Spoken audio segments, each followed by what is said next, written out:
I'd like to call this study session of Lakewood City Council for Monday, October 28th to order. The first item of business is joint meeting with the Lakewood's Promise Advisory Board and to go over the work plan. I don't know who's going to lead, but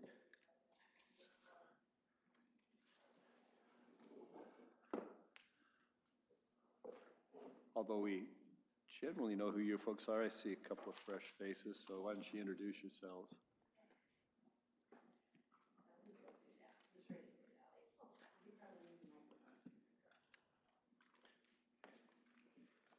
Push the button, it'll turn red.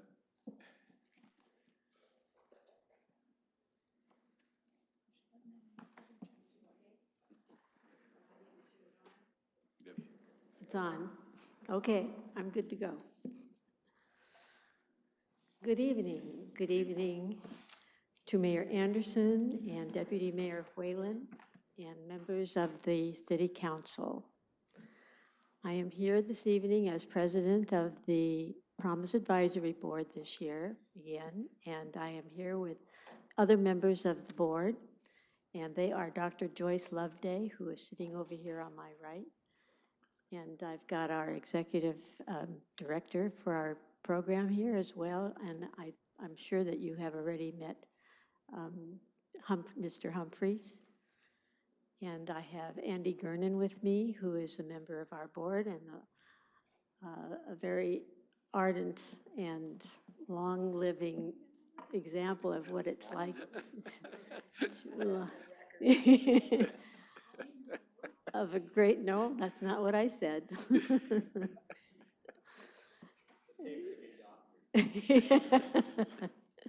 Anyway, she's been just an awesome person in our community, as you know.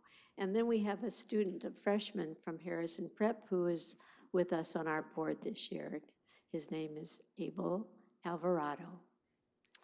Okay, so with that, I'd like to go on and give you a little bit of an introduction to what we're going to be talking about this evening. In 2018, Lakewood's Promise had established a very ambitious program for our 2018-2020 strategic framework. And tonight, is our time to give you an update on our progress. You may recall that framework included a clear vision, clear mission, and 4 strategic objectives. The Promise vision, as you probably remember, is that Lakewood is a community where all children and all youth are provided opportunities in which to excel and reach their full potential. The Promise mission is to focus community resources on improving the health and well-being of our children and youth and their families in regard to the promises that we have given them. And as you can recall, our promises include good relationships, healthy relationships, a healthy start, safe places where our youth and our children can live and thrive, an effective education, and the opportunities to give back, to serve others. The objectives of the strategic framework are to improve the physical and emotional health of our Lakewood children, and we have worked on that this past year. Promoting safe places where youth can interact with caring adults, and we have many organizations that do contribute toward that, toward that promise. Eliminate inequities in accessing community resources and educational and enrichment activities. And we have worked hard to get that kind of information out through our newsletters, which I provided you this evening. Clarify, we strove to clarify and strengthen the Promise Advisory Board structure so that we would create a stronger community impact. And following me this evening, Dr. Joyce Loveday will provide a summary of the progress that we have made so far. Thank you, Ellie, and good evening, Council. You have in front of you information, a summary of the information we're presenting tonight. On the second sheet of paper is a summary of the work plan and some significant accomplishments from the past year, and I'm going to speak about some of those as well as giving you a bit of information regarding some of our thought processes in the work that we've been doing. So first of all, the first attachment is a summary of the 2019 work plan that shows accomplishments so far. Accomplishments made include distributing 3 What's Up newsletters, the first annual Lakewoods Youth Summit in partnership with the Youth Council, which was one of our major 2019 goals, and establishing a partnership with Community Services Advisory Board to align efforts and crafting a survey for an updated community needs assessment. We've also been planning how to address the issues of safety and youth mental health, which you'll hear about shortly. Early in 2019, the Promise Board and Community Services Advisory Board began collaborating to update the community needs assessment, which was last done in 2014. And this helped establish your current services funding priorities from 2014. It was from those conversations that 2 factors emerged that have affected how our work plan outcomes have gone so far. Our main focus this year was to look at the ongoing work of Lakewoods Promise and see how it aligned with the rest of the city's human service strategies. Lakewoods Promise, human service funding, and the collaboration are all focused on supporting families in the communities where children live. That puts emphasis on the 4th strategic objective of helping the Promise Board increase its impact by integrating with human services rather than running parallel to it. While working with the Community Services Advisory Board, a growing issue and concern regarding housing affordability and homelessness kept coming up. But in terms of children, youth, and family, we're particularly concerned about lower income families who are spending more and more of their income on rent. So homelessness prevention for families experiencing housing insecurity is an area that we may recommend we collaborate and focus on in 2020. The human services funding that the city provides is a critical part of prevention, and the city's ongoing plans to increase housing and expand economic opportunity are important. That leaves an increased emphasis on workforce development as a long-term homelessness prevention solution. Families with workers earning a living wage would not depend on as many services and would allow us to achieve a necessary the strategic objectives related to the 5 priorities.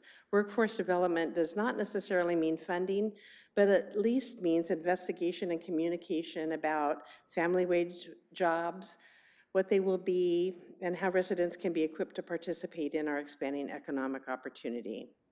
The city's been investigating what that strategy might look like, and it's been a factor in figuring out how we can strengthen the Promise Board and align it with human services. So I'm going to turn the time now to Andy. Good evening, members of the council, Mr. Mayor, Mr. Deputy Mayor. The second attachment here is the actual survey that has been sent out and distributed. Page 3 of your packet. It's been posted on the Facebook page and the city's website. We're very high-tech now, with an option to text a code from physical flyers that have been handed out so that folks who have a smartphone can respond. We've had a lot of response, and the city is also doing several in-person community surveys to give more opportunity for residents to give qualitative feedback in addition to just answering the questions on the survey. The survey will close by the end of this week, and the updated community needs assessment will be prepared for the board to review in December. We hope to share this information with you at the beginning of the year and use the information as we prepare for the 2020 Lakewoods Promise Work Plan, and the Community Services Advisory Board will use this information as they prepare their recommendations to council for 2020. This number is unusually long.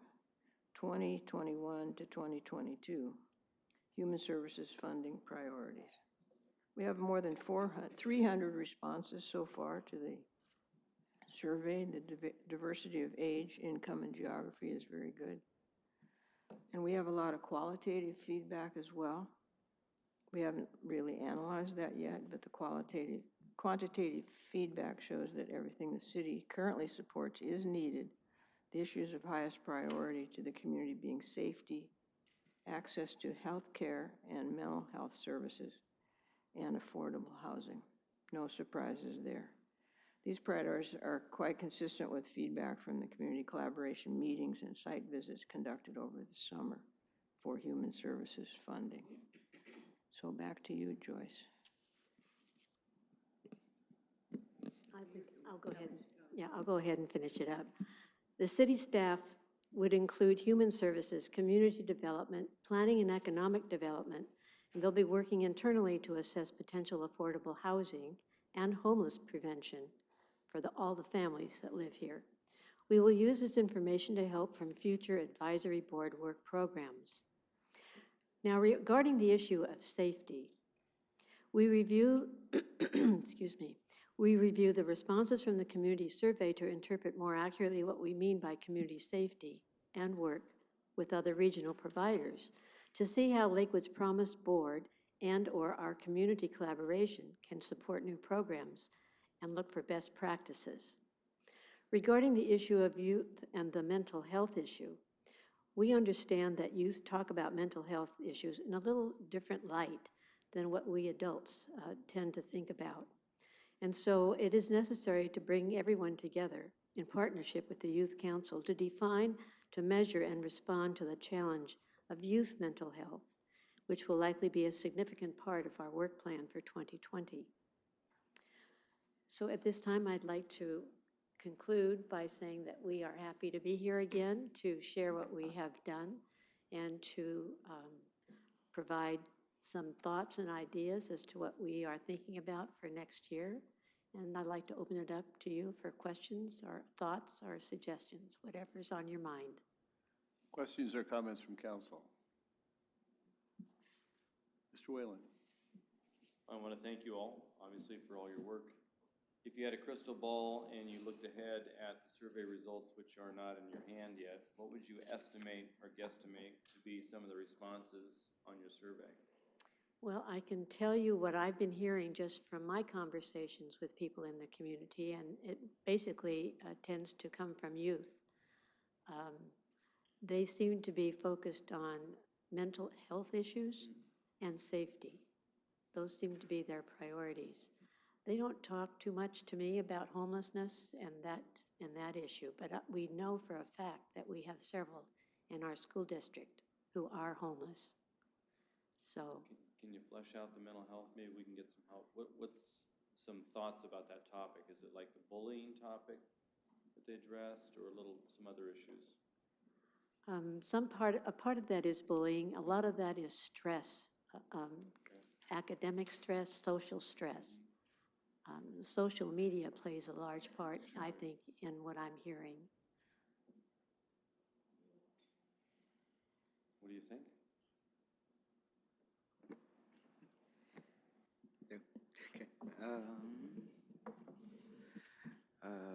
Stress is definitely one of the bigger factors, mainly for those switching from middle school to high school. And I'm lucky enough that Harrison is a 6th through 12th grade, so I didn't really have to change that much. But I can't say the same for the kids from, let's say, like from Lockburn going on to like Clover Park. They might not necessarily be ready for that kind of change, or they don't anticipate how it's going to affect them, and it kind of hit them like a truck.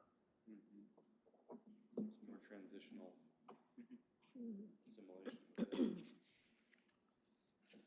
Good. Mr. Branstetter. Thank you, Mr. Mayor. Well, I, appreciate that you're, looking to make adjustments and do plans and try to decide both priorities and then how to effectively address them. And I guess that I'm glad you're working with the Community Services Advisory Board. As one of the problems with everybody planning is keeping things in sync. And you happen to be right at a time of when, because CDBG dollars are important to a lot of our efforts, we're right at a 5-year point of where we've been working on a 5-year plan that is about to end and we have to submit and draft and write a new 5-year plan along with the city of Tacoma to submit to HUD to continue our CDBG funding and programs and priorities. So, you know, I would ask you to sort of say that that does create a window to change some priorities within the use of those funds to be able to look at it. But it also creates a necessity to align all the different groups that are thinking about things there to be able to go and do that. And I believe the city has an RFQ out to look for an outside consultant or someone to help with actually drafting that plan with us in Tacoma.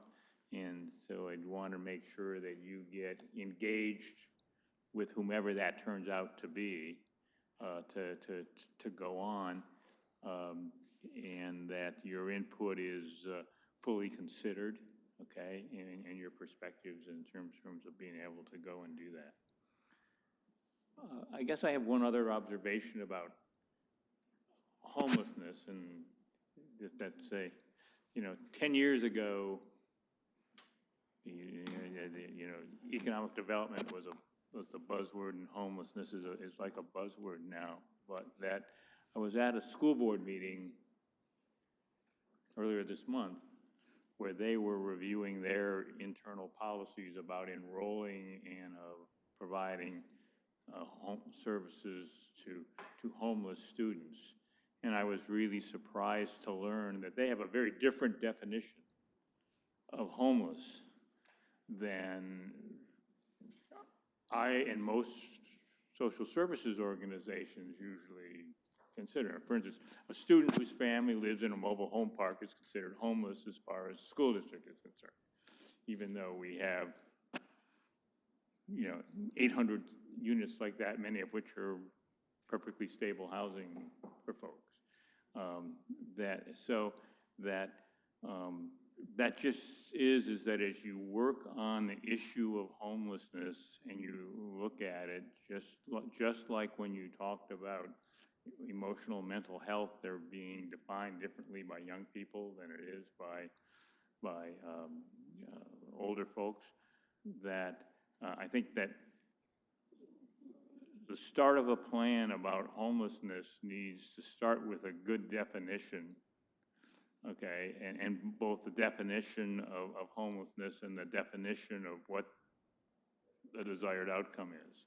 And I'd ask you to work with others who are all using the same term to go in and do that, to come to some commonality about that.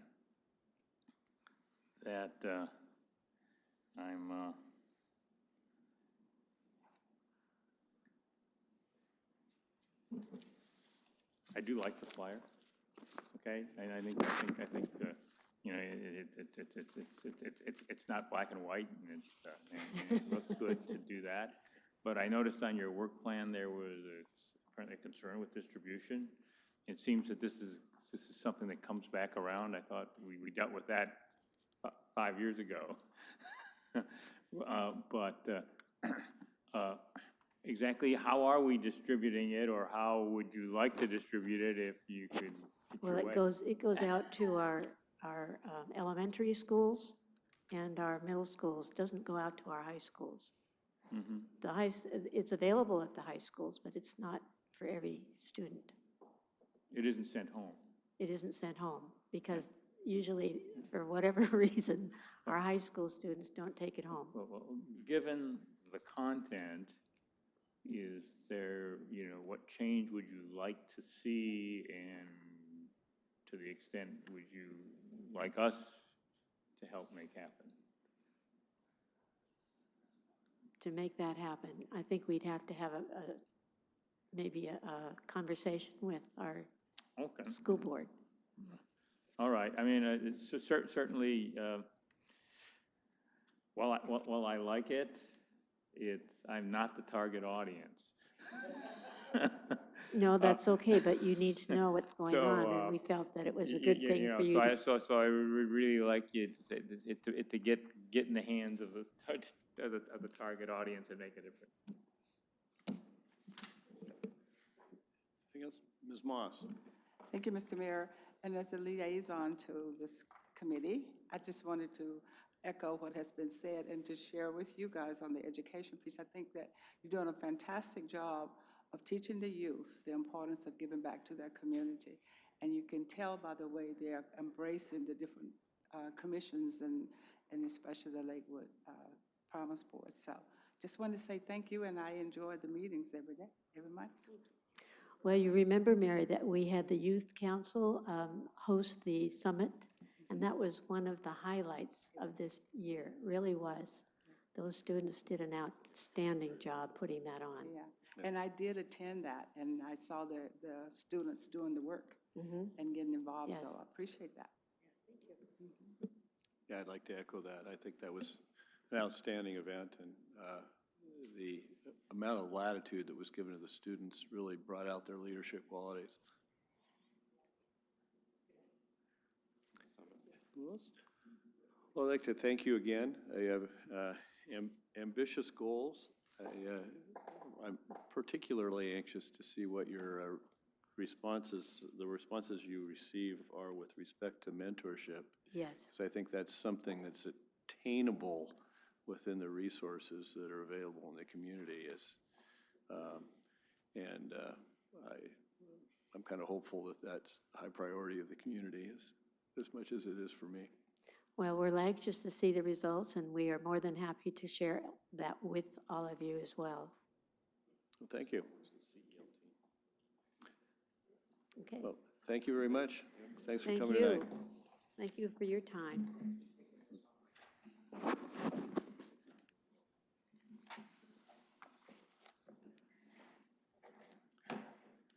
Now we have Chief Zarro for a review of the third quarter 2019 police report.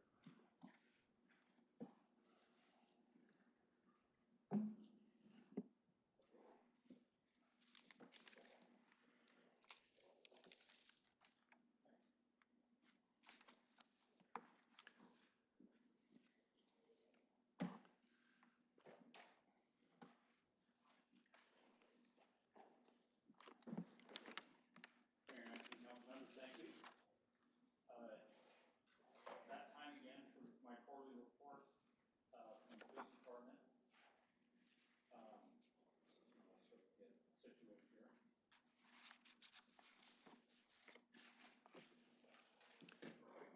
Okay, a couple of, oh, says, let me keep that.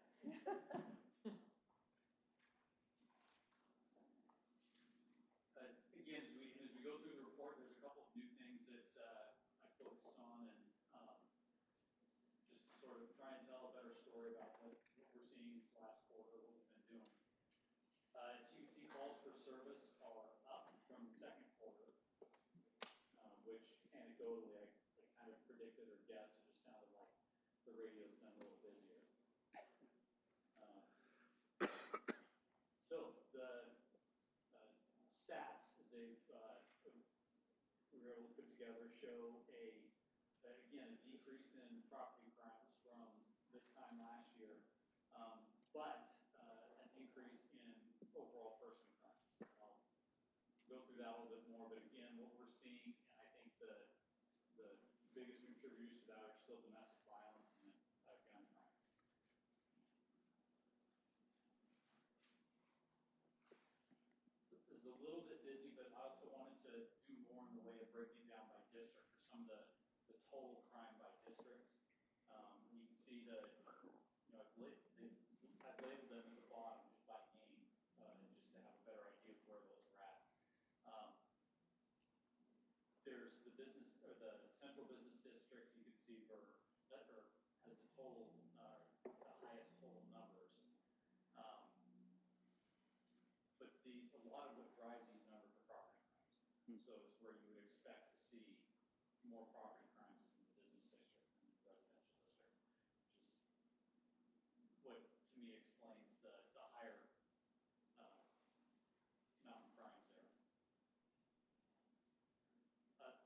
still like to include, I do think it's just an interesting, yes, sir. In District 6, at the road level, with construction of Western Hospital being in that district. There's two entities in both in District 6 that probably drive some of the numbers, or a significant portion of the numbers. That's Western State Hospital and Walmart. One affecting persons crimes, and the other affecting property crimes. And the lower 4 districts are all primarily residential districts Correct. in the their general similarity. Absolutely. District 3, you see, or excuse me, the Northeast Neighborhood Association of the Northeast District, which encompasses some of South Tacoma Way. You might see a little bit more in the way of property crime there, a little more businesses, but in general, yes, all those other remaining districts are mostly residential.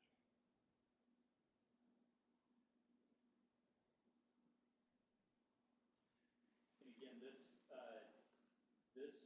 these graphs show essentially a ratio of crime to population. And what, ideally, if it's to be evenly spread, the blue bar would mirror the red graph, the red graph showing population. Some places where our residential areas are, particularly District 5, which is the Lake City area, that's almost exclusively residential and very large residential area. Very low crime rates as compared to population. And you look at District 6, it's also largely residential. But we do have some business there, but even District 6, persons crimes, it has Western State Hospital is still within that ratio.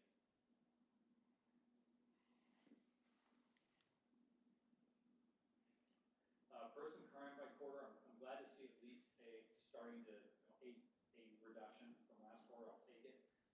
Person crimes, again, been on the rise, and what we've seen in the analysis I did last time, I think still holds true, is that it's probably 60 to 70% domestic violence related.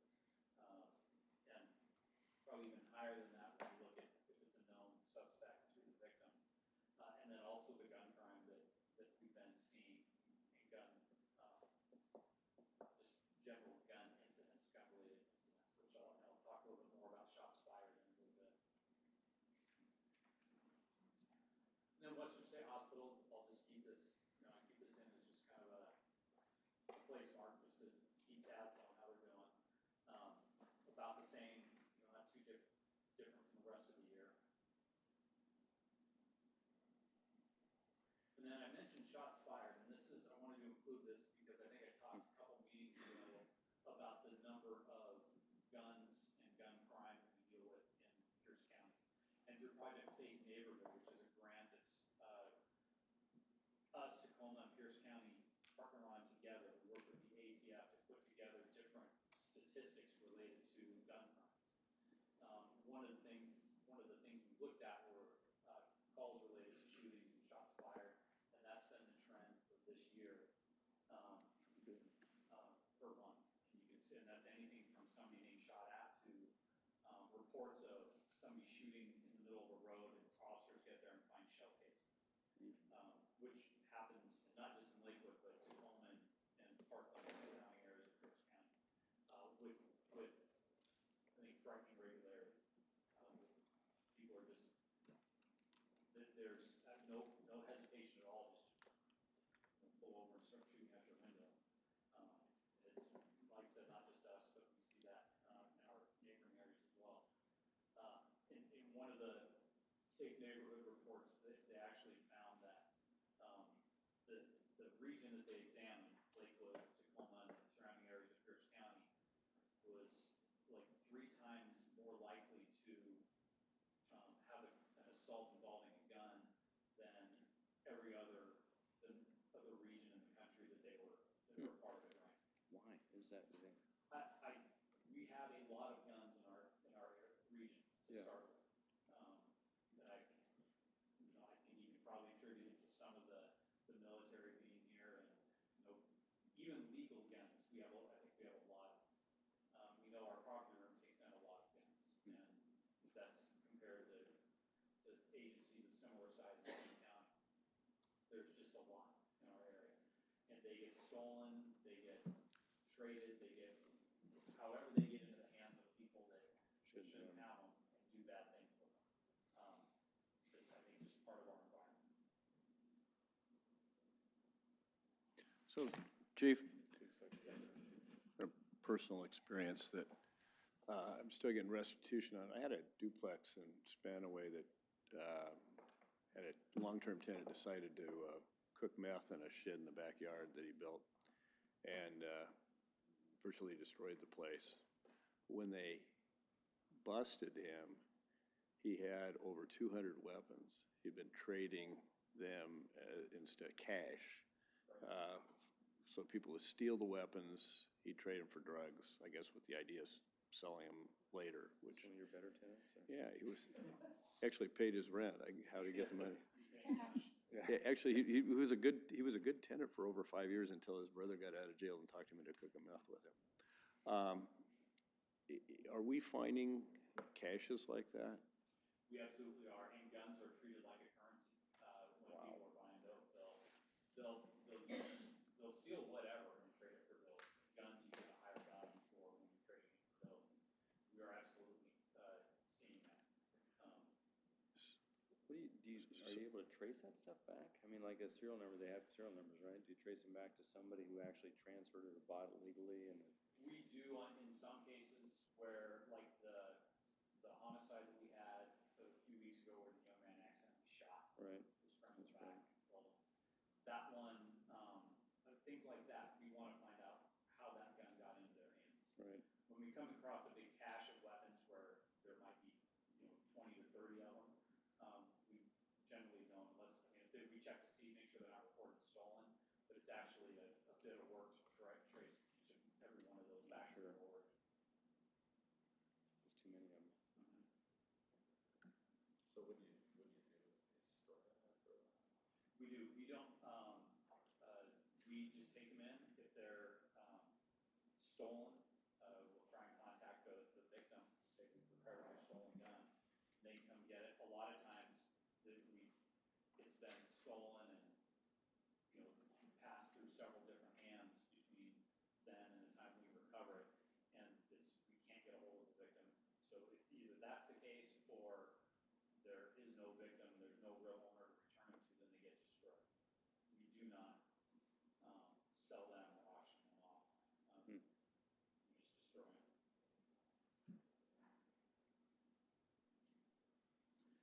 And then a little more good news on the property crimes front.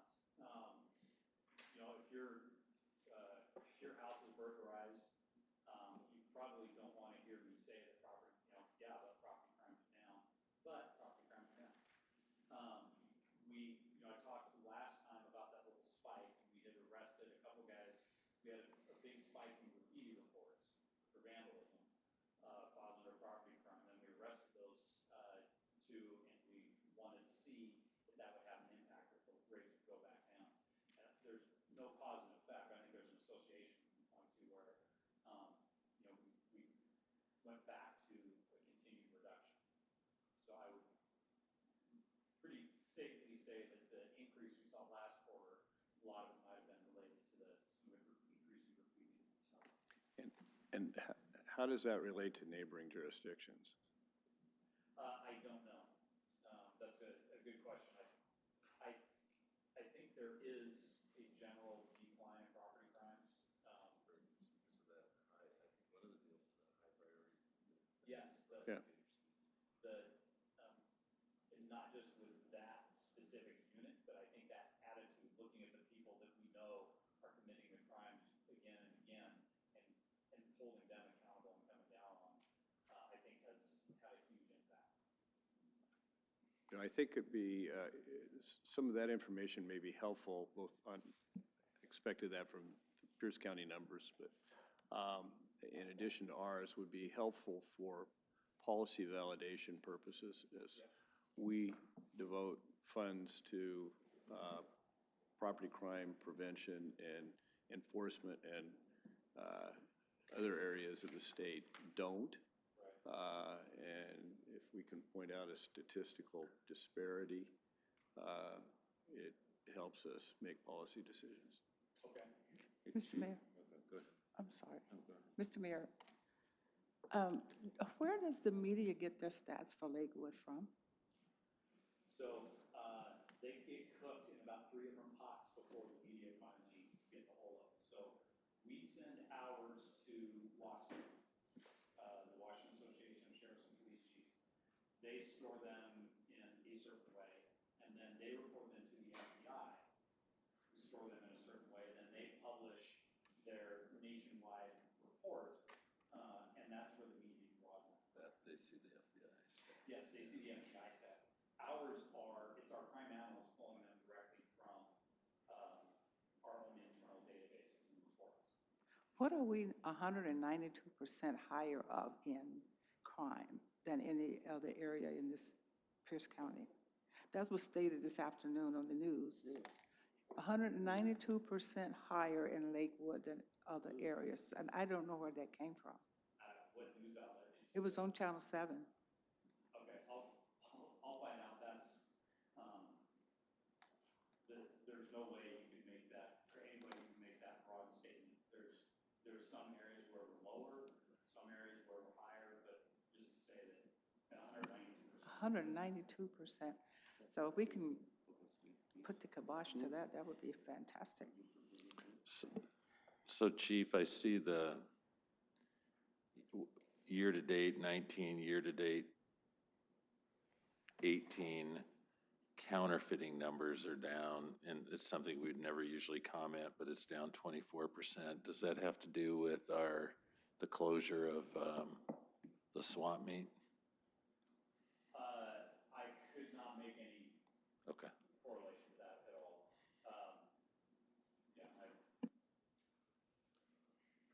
Yeah, I don't know. I think that is always sort of ebbs and flows depending on who's out of prison and who's teaching for what, so, yeah.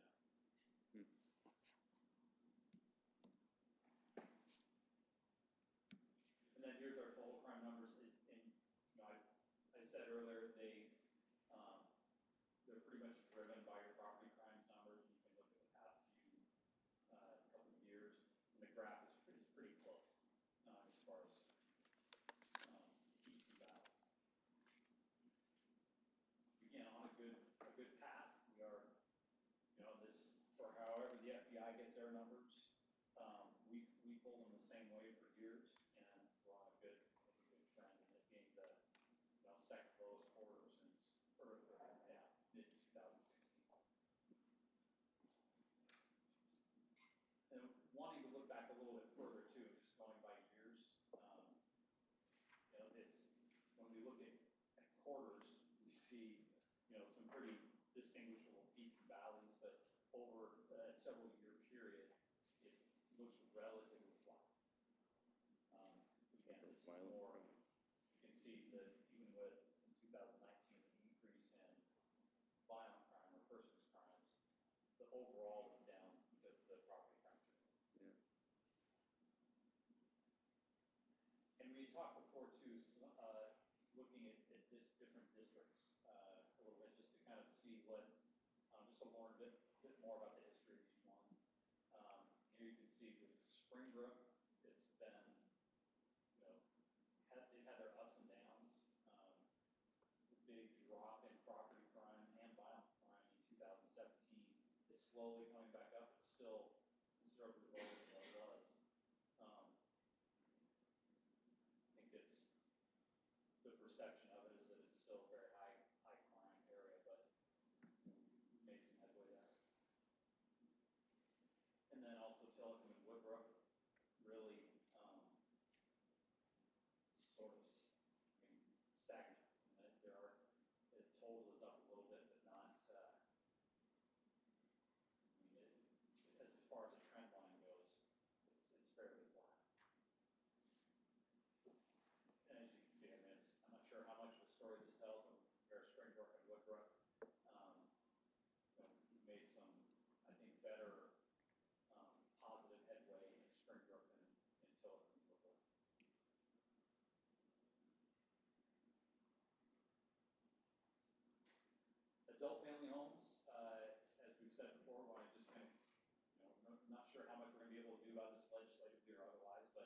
good just to kind of keep this on everybody's radar. There's the calls for service, and again, these are fire and police calls for service, and the majority of those being fire and medical aid. And I've talked to the fire chief about that. If they're seeing, you know, how many of those are just going to help pick somebody up, and it's actually not too many. They're actually legitimate medical aid calls for service. So are there, going back to the slide, it seems like I saw a common theme with a common owner there that had the higher numbers of calls for service. Yep, Like Maple 2 and Maple 1 or whatever. Yep. And a lot of those will, I'm going to guess, take on a similar type of client. Okay. Probably get on DSHS books, and might lead to more calls for service. Are you getting notification on sex offender placements, levels 2 and 3? Yes. And what would you say would be, are they congregating them in 1 or 2 homes, or is it kind of equally spread, or what's the experience? So there's not very many of them. First I of got all. some email on some Lakewood thing yesterday or today that someone was talking about it. There was somebody that I think lives in Oak Brook that emailed, maybe our state legislator about the sex offender being placed there. Right. Our sergeant was in communication with that person, and it's, all the proper notice was sent out, and it's, there is not a concentration of them anywhere. There's not a house being set up for, Okay. you know, sex offenders. There's a few out there, but by and large, in the adult family homes, that's not being placed there. Got it. And you're not getting extra calls for service as a result of that per se? No, we wouldn't, Okay. no. What is the significance of the shade? I'm going to guess that is inadvertent. But doesn't highlight it. It does. It's effective at highlighting. The purple versus lilac or whatever? Or is that the one that they changed their name? Oh, You know, that might be it, that, because I remember Doug telling me about one where they changed their name. And they're still doing that once in a while from one quarter to the next, or they'll change their name and either they get sold or just decide that they want a new name.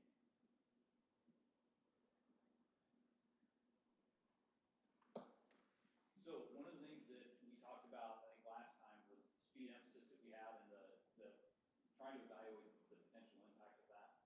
So August 8th through the 29th, we had our speed emphasis. It was 10 different locations throughout the city. It was all posted on social media. Here's the locations we'll be at during these days. And we ended up with 512 stops and issued 471 tickets. And if you were going 8 miles an hour over, it was a mandatory ticket. You got stopped. Which is, I mean, 8 miles an hour and over is pretty healthy. That's you're going pretty high above the speed limit there. I also wanted to include the total overtime hours just so you knew what an emphasis like this costs. $7,500, and really, I think for the impact that we think it had, pretty nominal. Here's what we, you know, again, it's an association, it's not a cause and effect, but, you know, we look at the collisions numbers after the second quarter, and this was all done in August. Right. We're down to 258, and that's the lowest in a very long time. which is the important outcome, right? Absolutely. But flipping back to the slide, go back there. Clearly understand we're not doing this as a moneymaker. I Right. completely get that. But when you look at the tickets issued, do we have any data that indicates how much the city recoups of its cost as against the overtime? Right, and I talked to our court administrator about that, but she's more in touch with the amount that we actually get versus the state. Okay, And it really varies. And some of that, you know, the judge can also alter some of that. right.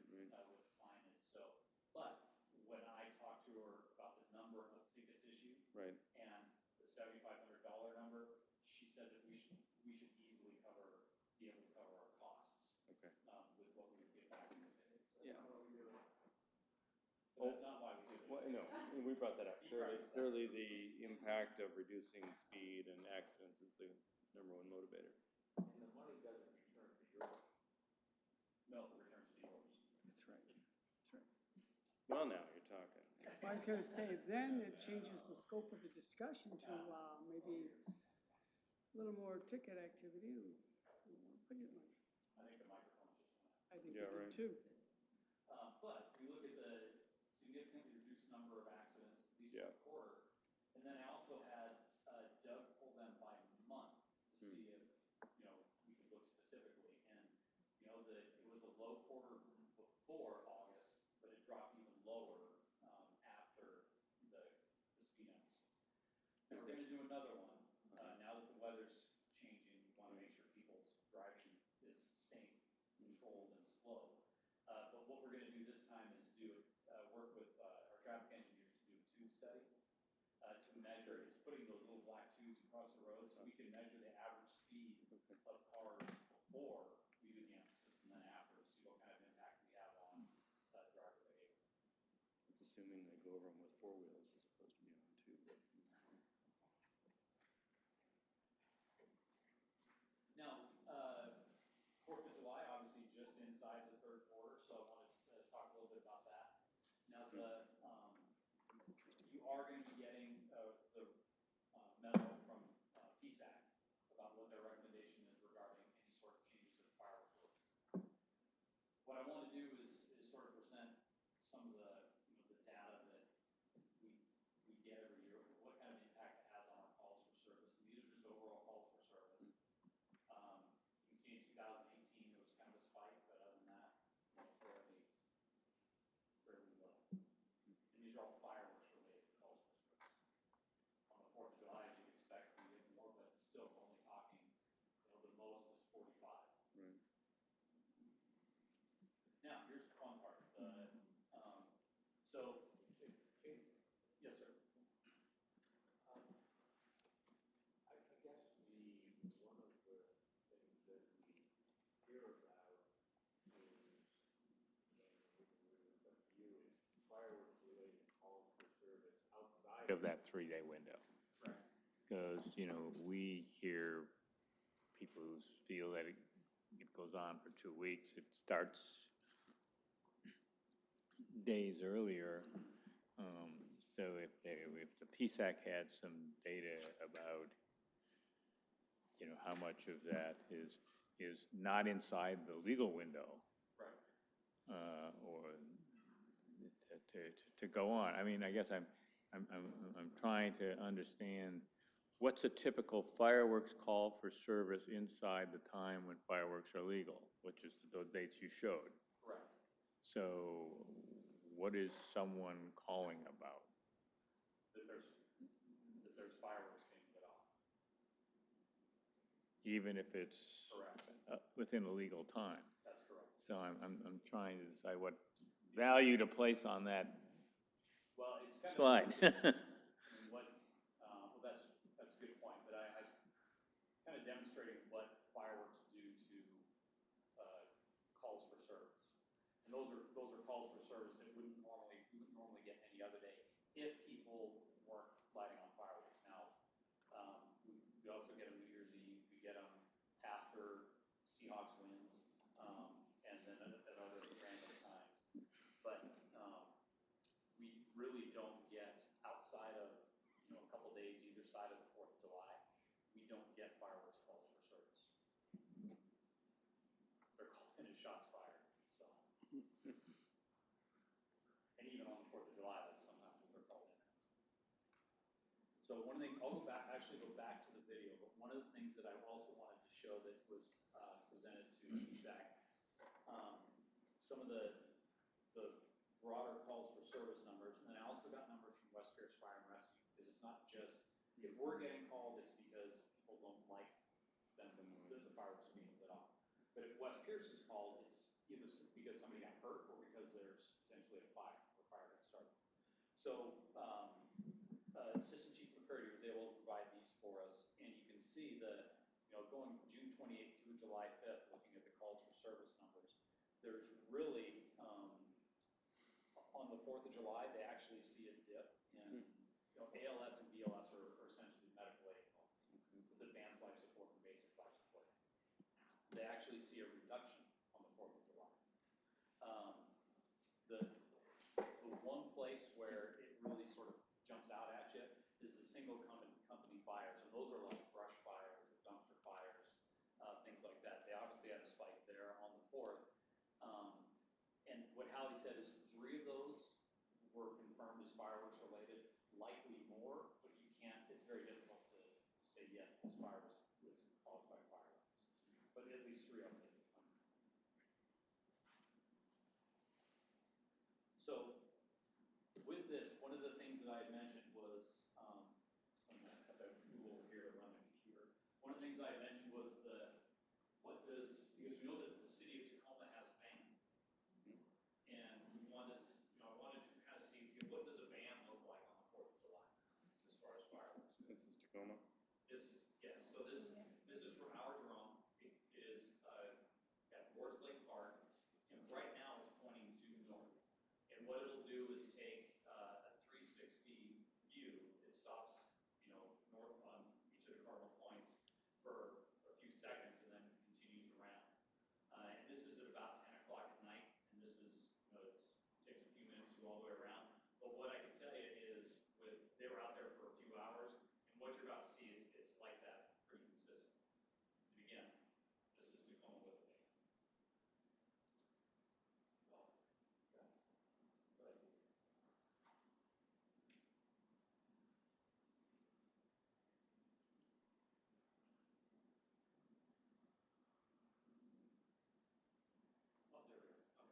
And obviously no sound, and the sound is what bothers a lot of people there.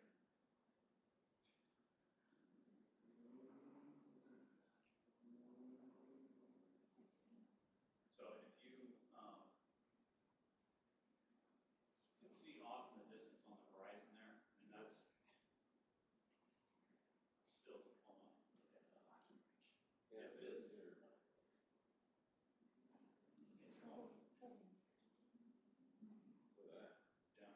That was Caulfield. Somebody just won a hockey game.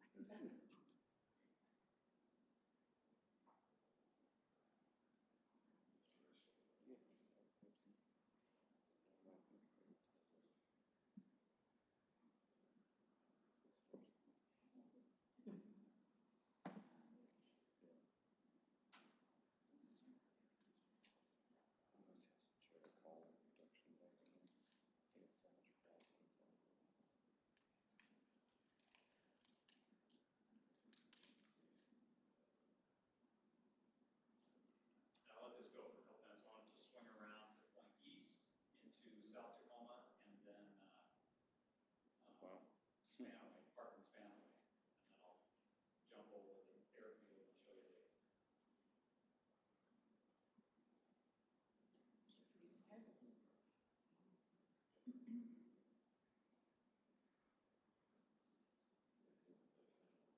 That's pretty amazing.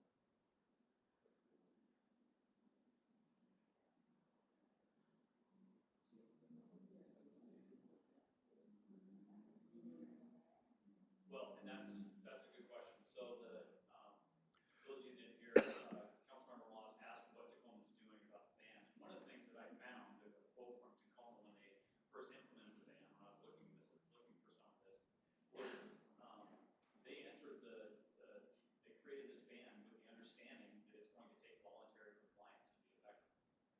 Because there's so many people that still like them on that it'd just be almost impossible. So the outcome is a ban in theory is dandy, but in reality is tough to enforce and make everyone happy all the time. Correct.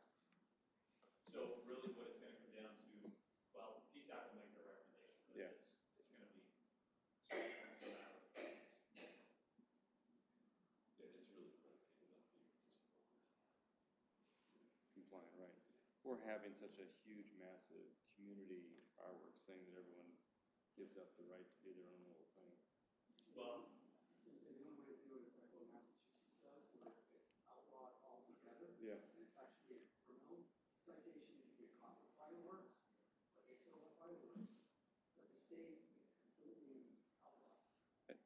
want to do a big thing down in the bay, right, for the community and the big fireworks. Yeah. Well, I think Tacoma has something as well. Yeah, Point Weston has. So now we're moving into, starting to see Parkland and, Wow. out toward Spanaway.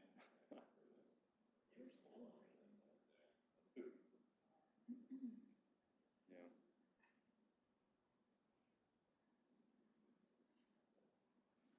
Wow.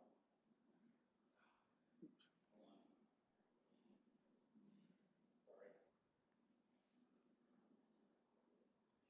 My wife's not letting me jump ahead.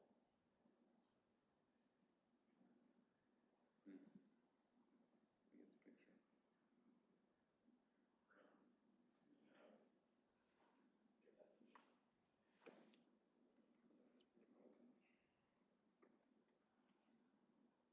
So that's good right there. What you're looking at is the airfield, so it's a good spot. That's, Wow. There's Lakewood. Yeah. That is just south of Wardsley Park. Wow.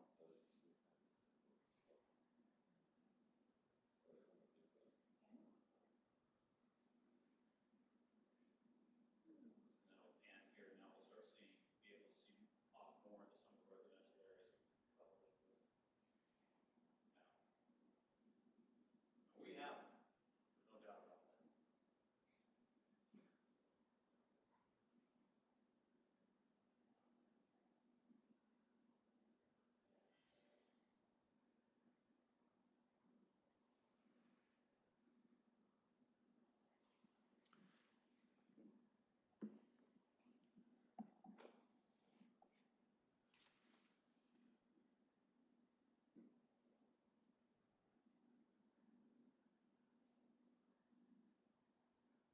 Pretty.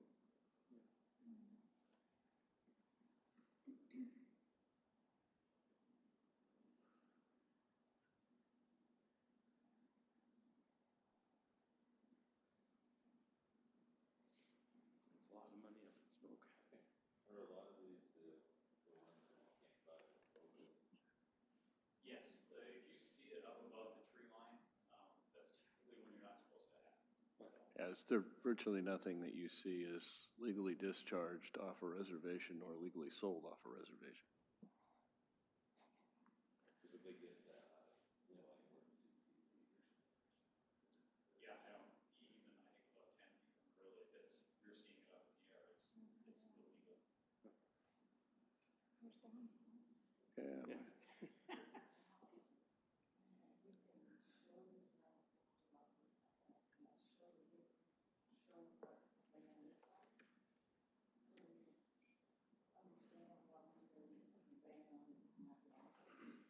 Well, certainly, we can show this for whoever you'd like. There's community groups that are meeting that want us to come talk about it. Yeah, when the time comes, just let me know. We'll get out to it. What did the PSAC folks say? Were they surprised or not? They were a little surprised. I think a couple personally were in favor of a ban, an all-out ban. But after seeing some of the calls for service numbers and what, and then also what the ban actually looks like, I think a lot of them looked at it more objectively and were not necessarily, not thinking that was the way to go. So, well, we essentially know that what we're seeing is already banned. Do we have any, is there any information that goes beyond this observation, I'd say, that would substantiate to what degree a legal ban of all fireworks would impact the discharge of illegal fireworks? I mean, so 100% of what you see above the trees is illegal now. It's illegal to buy, it's illegal to discharge. It's going up anyway. So we put another layer of regulation on it, says, no, not only can you not buy it, you can't bring it off a reservation, you can't discharge it. Now you really, really can't discharge it. Right. Is it gonna Is there anything that shows that makes a difference? I don't know, what data that would be, that we could look at, but what it certainly would do is create an expectation, or a higher expectation from the people in Lakewood that this shouldn't be going on, but as you said, it's already illegal, it's happening. Yeah, I don't know how you measure the impact of something like that. It's almost like gun control in Chicago. It's an oxymoron. Yeah, I mean, so, You have call for service data we can glean from Tacoma? I could ask. Sure, that'd be kind of interesting. Further drives home the point a little bit.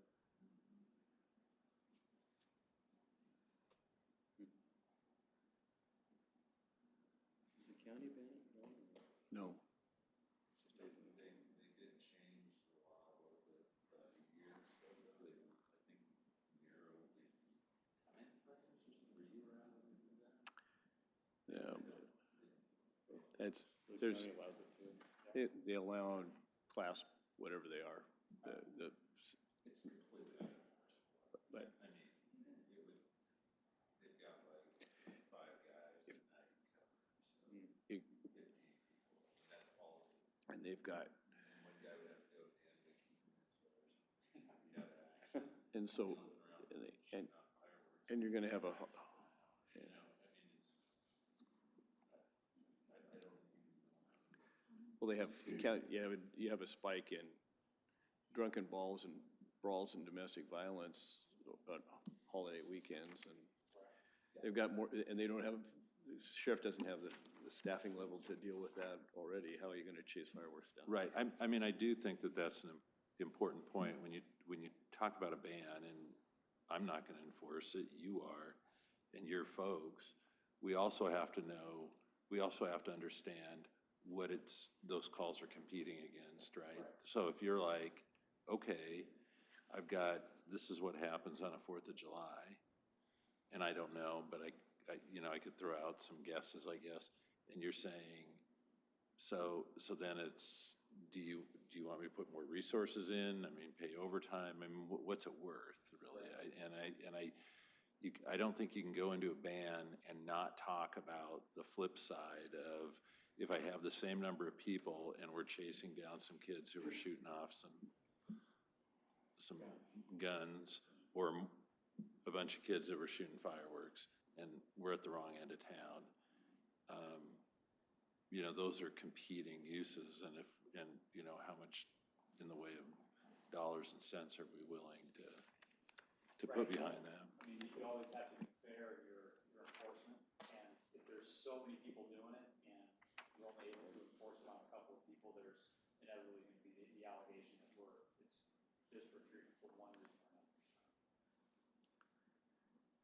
All right. A few events this last quarter that I thought were notable. One was our National Night Out, which I thought again was great evening. The Colonial Plaza kickoff, which a lot of people, I've heard nothing but great things about. And then our Reserve Academy graduation, which is the second one that we've held, where we are the host agency, and we're the ones teaching reserves for most of the state, really. Mayor? So I've got a question, and I'm kind of hoping for the right answer. Colonial Plaza grand opening, the music in the park. Do we have any problems? No, Okay. I mean, no, we have had no problems. They've all been very well attended, well monitored events. Summerfest? Summerfest, right. That even once we started, once we had beer garden and everything, there wasn't any problems. So it's been all very easy events. Good. Bike presence. A park emphasis that, we did one earlier in the summer. We got back and did another one. And what this was focused on is making sure there weren't people hanging out in the parks after dark. Went through all the parks, and we did one on the 13th from 3 in the morning till 7 in the morning. And looking for people that were trespassing, or nobody should be in the parks after dark. All the city parks were checked. We found one group, this was kind of interesting, with a campfire in Wards Lake Park. So we kick them out and tell them they can't come back. And then we find two people sleeping in their car at Springbrook. We have them move out of the park. We went back towards Lake Park, and somebody had sent remember, this is between 3 and 7 in the morning. In the amount of time from when they kicked out the first group to went back, one person had come back. And they kicked that person out as well. Now, that's not a huge number, but if we keep doing that, then we make sure that we cut down some of the vandalism and just being in the dark or in the park after hours is against code, but the illegal dumping, littering, and other things that were going on in the parks. And we did one right after the end of the third quarter as well, a follow-up to this one. And I think in all the parks, we only found one person. So it's had its effect, intended effect. And then SRT activity, we had one pre-planned incident. It was a high-risk warrants where, again, 4 guns, a shotgun, and a half pound of heroin, that were recovered. This kind of goes back to our earlier conversations about guns being, caches of guns being recovered, and one of those handguns was stolen. And then they also participated in 55 hours of training, but they provided, which I think is one of the bigger benefits, 50 hours of tactics and training to other officers. And that was, a lot of that was at our fusion and active shooter training. And then some of the analysis, you can see we had the crime analyst refers to, we had the call involving Ms. Ryan, who's the victim of the homicide at the barber shop in Lake City.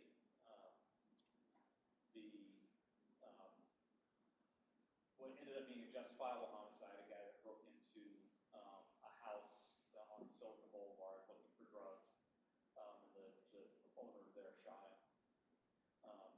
And then the one on 100th Street that happened a couple weeks ago that were 4 kids in the car. I say kids, I think 18. They had 3 of them had guns, and one of them was playing with his, and went off and shot the kid in front, and he died. And then last weekend, well, that was after the third quarter.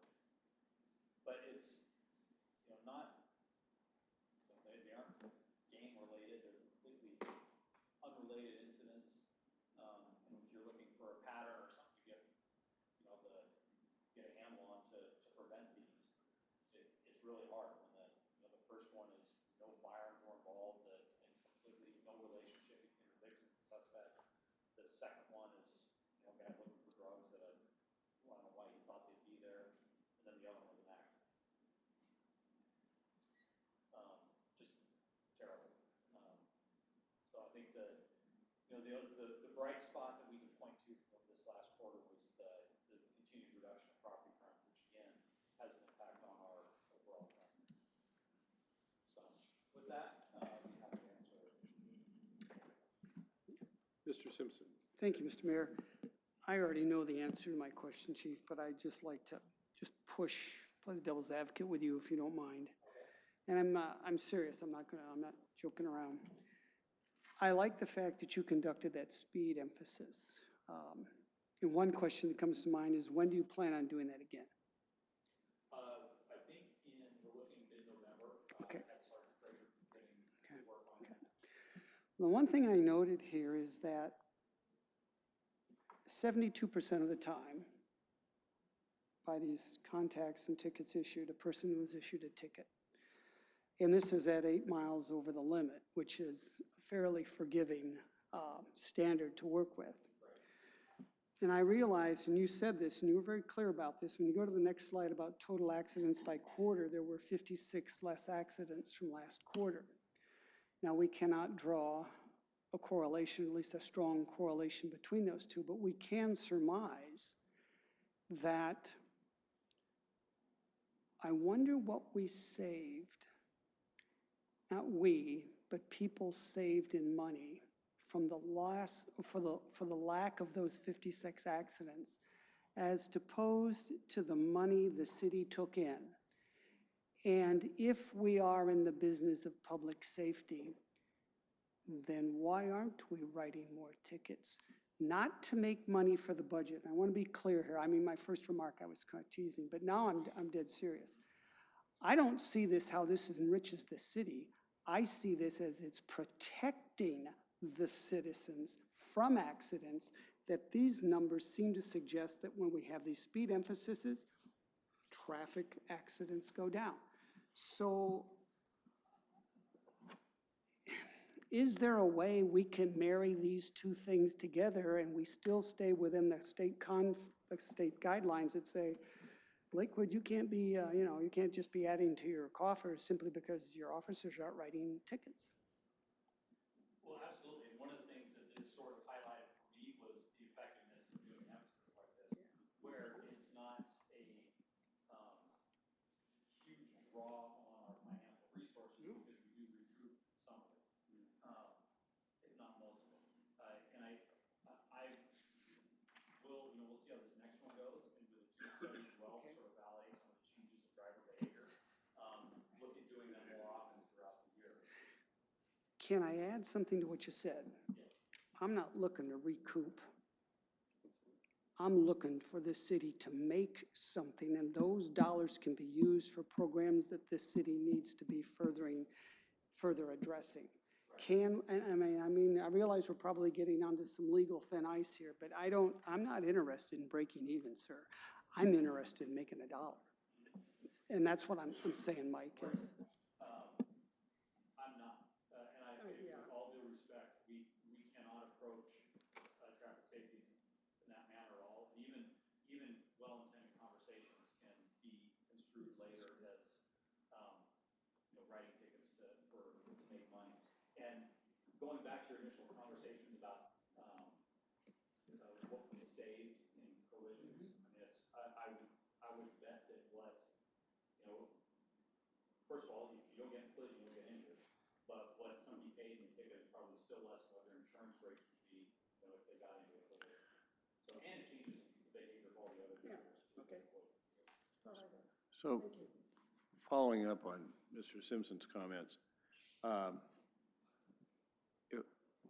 irrespective of whether we actually have a net positive cash flow out of emphasis patrol or not, there is a likelihood that from a community relations standpoint, we will be accused of it.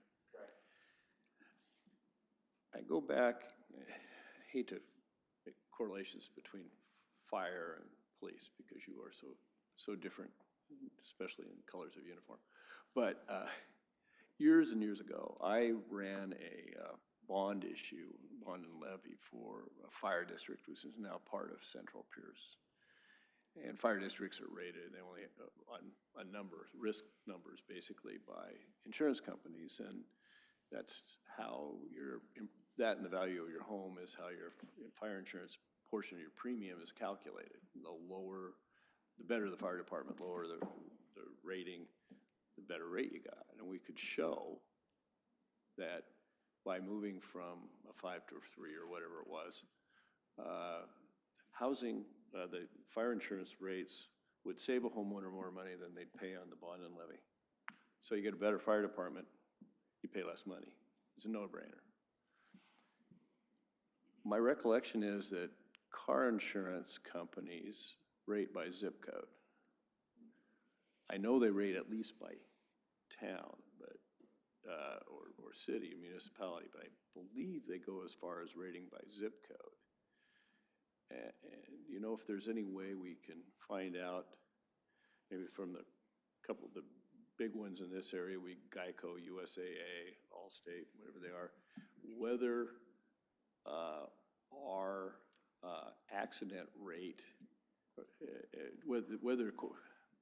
how the accident rate correlates with insurance premiums.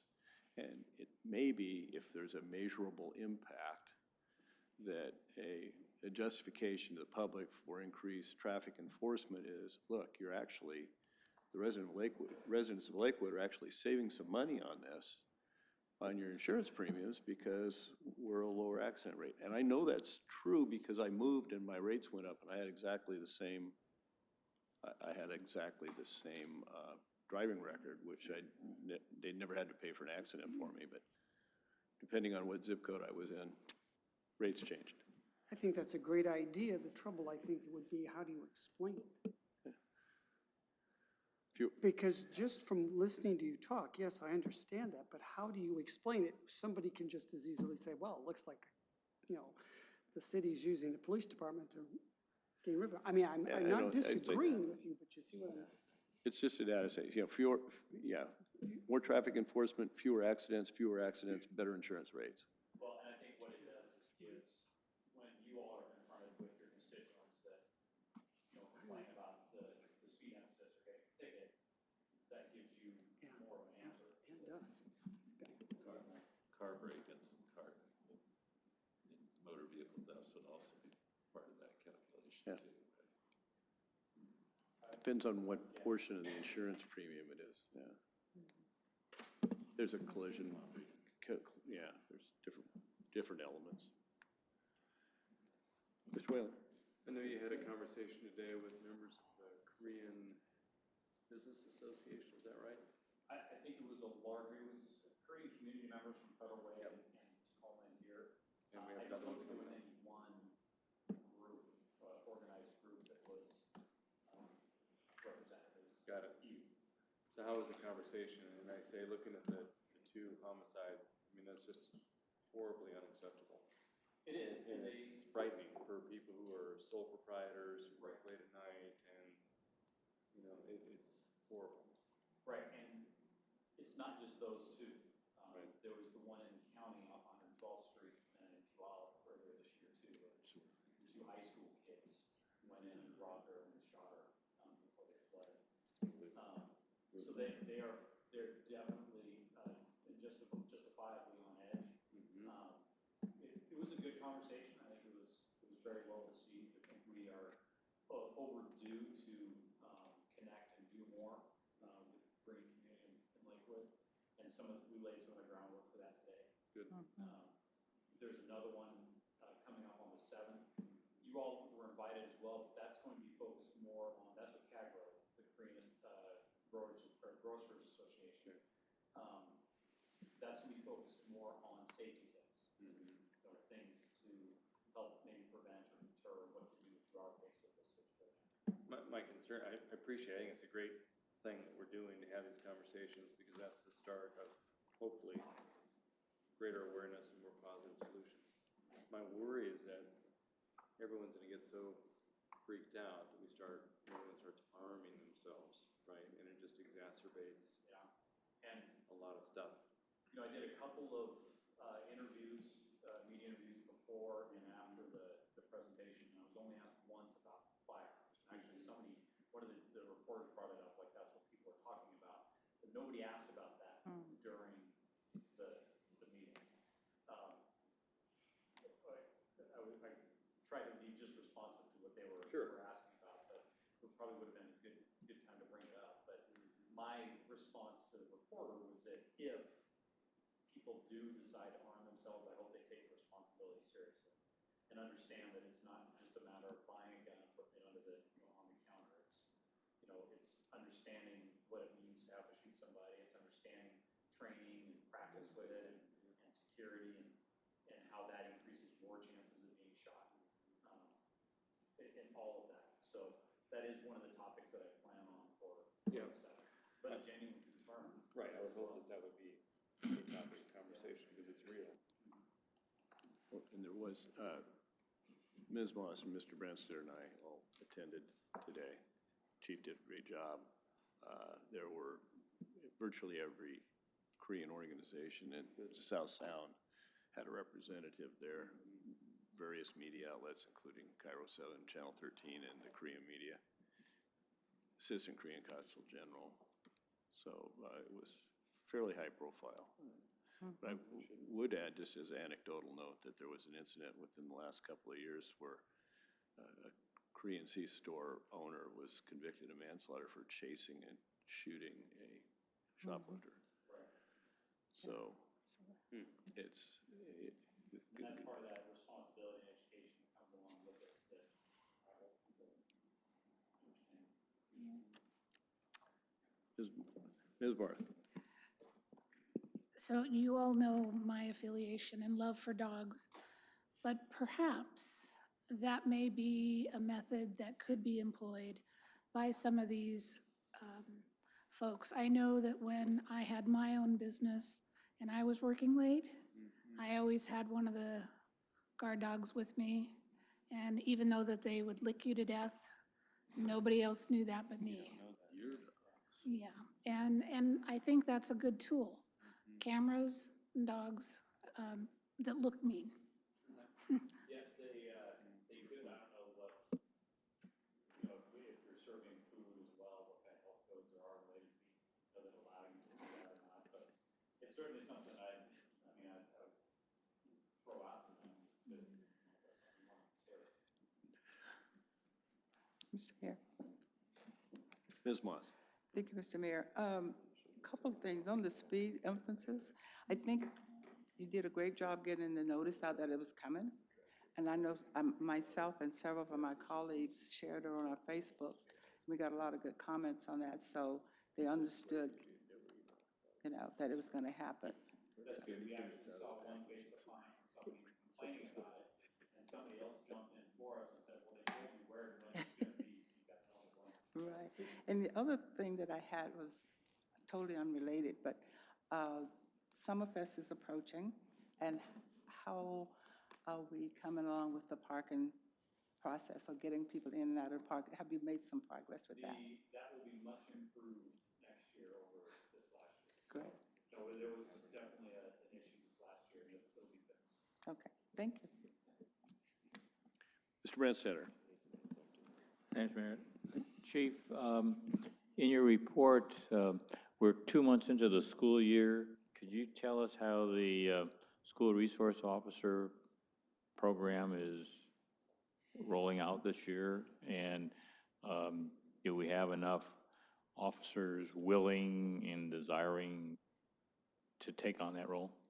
I think we do. In fact, the city manager and I met with the superintendent today to talk a little bit about SROs, and one of the things we talked about was historically some of the struggles that were there, officers not wanting to work, and some of it was related to, quite frankly, just the pay rate that they were paying. But once it started going through the city and the higher rate was established, then you got more officers volunteering. And I haven't heard one issue as far as staffing come up for the SROs this year. So there have been a few times where they've jumped in and gotten very quick results on issues that have come up even after hours at the schools. So I think right now the program we have is pretty effective, and the relationship we have creates kind of an urgency when something does come up. When a SRO deals with something, does that get counted as a call for service? I don't believe so. It would depend on if they call out on the radio on it. Because if they get on the radio and say, I need a case number for whatever is going on here at the school, then that would count as a call for service. But if it's they just go to a school, mediate something, or deal with something administratively, that wouldn't count. Yes. Thank you. Any other questions? Thanks for the update, Chief. And good luck with November 7th. Yeah, can we have take a comfort break till 8:30, reconvene, we're in recess. That's 4:30, or 4 minutes. Yeah, I'm gonna be at a Veterans Day deal at the base. Can you come on November 7th? It's like 11 o'clock, some inconvenient time. Where is it? Here. What's on November 7th? The Korean Grocers Association. It's good exposure for a candidate. You know, what time is it? Oh, it's at 11. Yeah, I think it's 11. Yeah, I should go to that. Yeah, I told them that I couldn't come, but I'd try to get you. We'd have somebody there. That's our 2-2 thing that night. That night's the 2-2. And you, everybody owes Brianna $20, remember? so. Piece of chocolate, on a piece. No, no, I'm good. Thursday the 7th?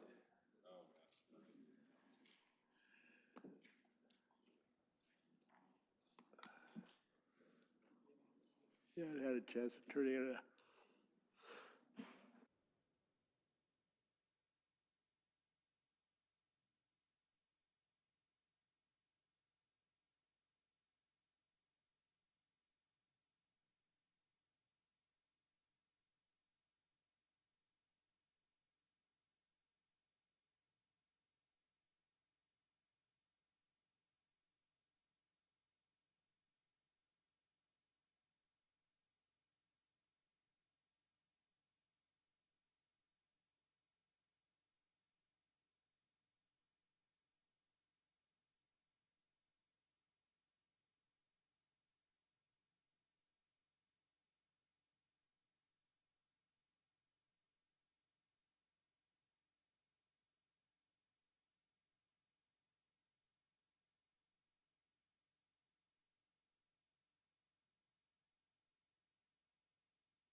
All right, we're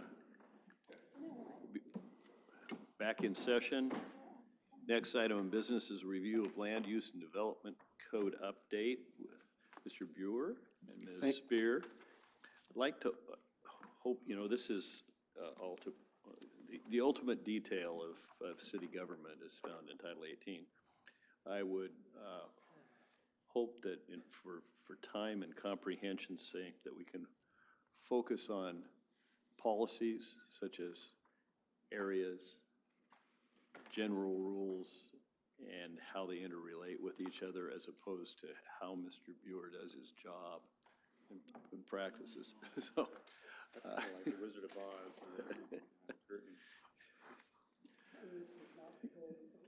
we'll deal with that later.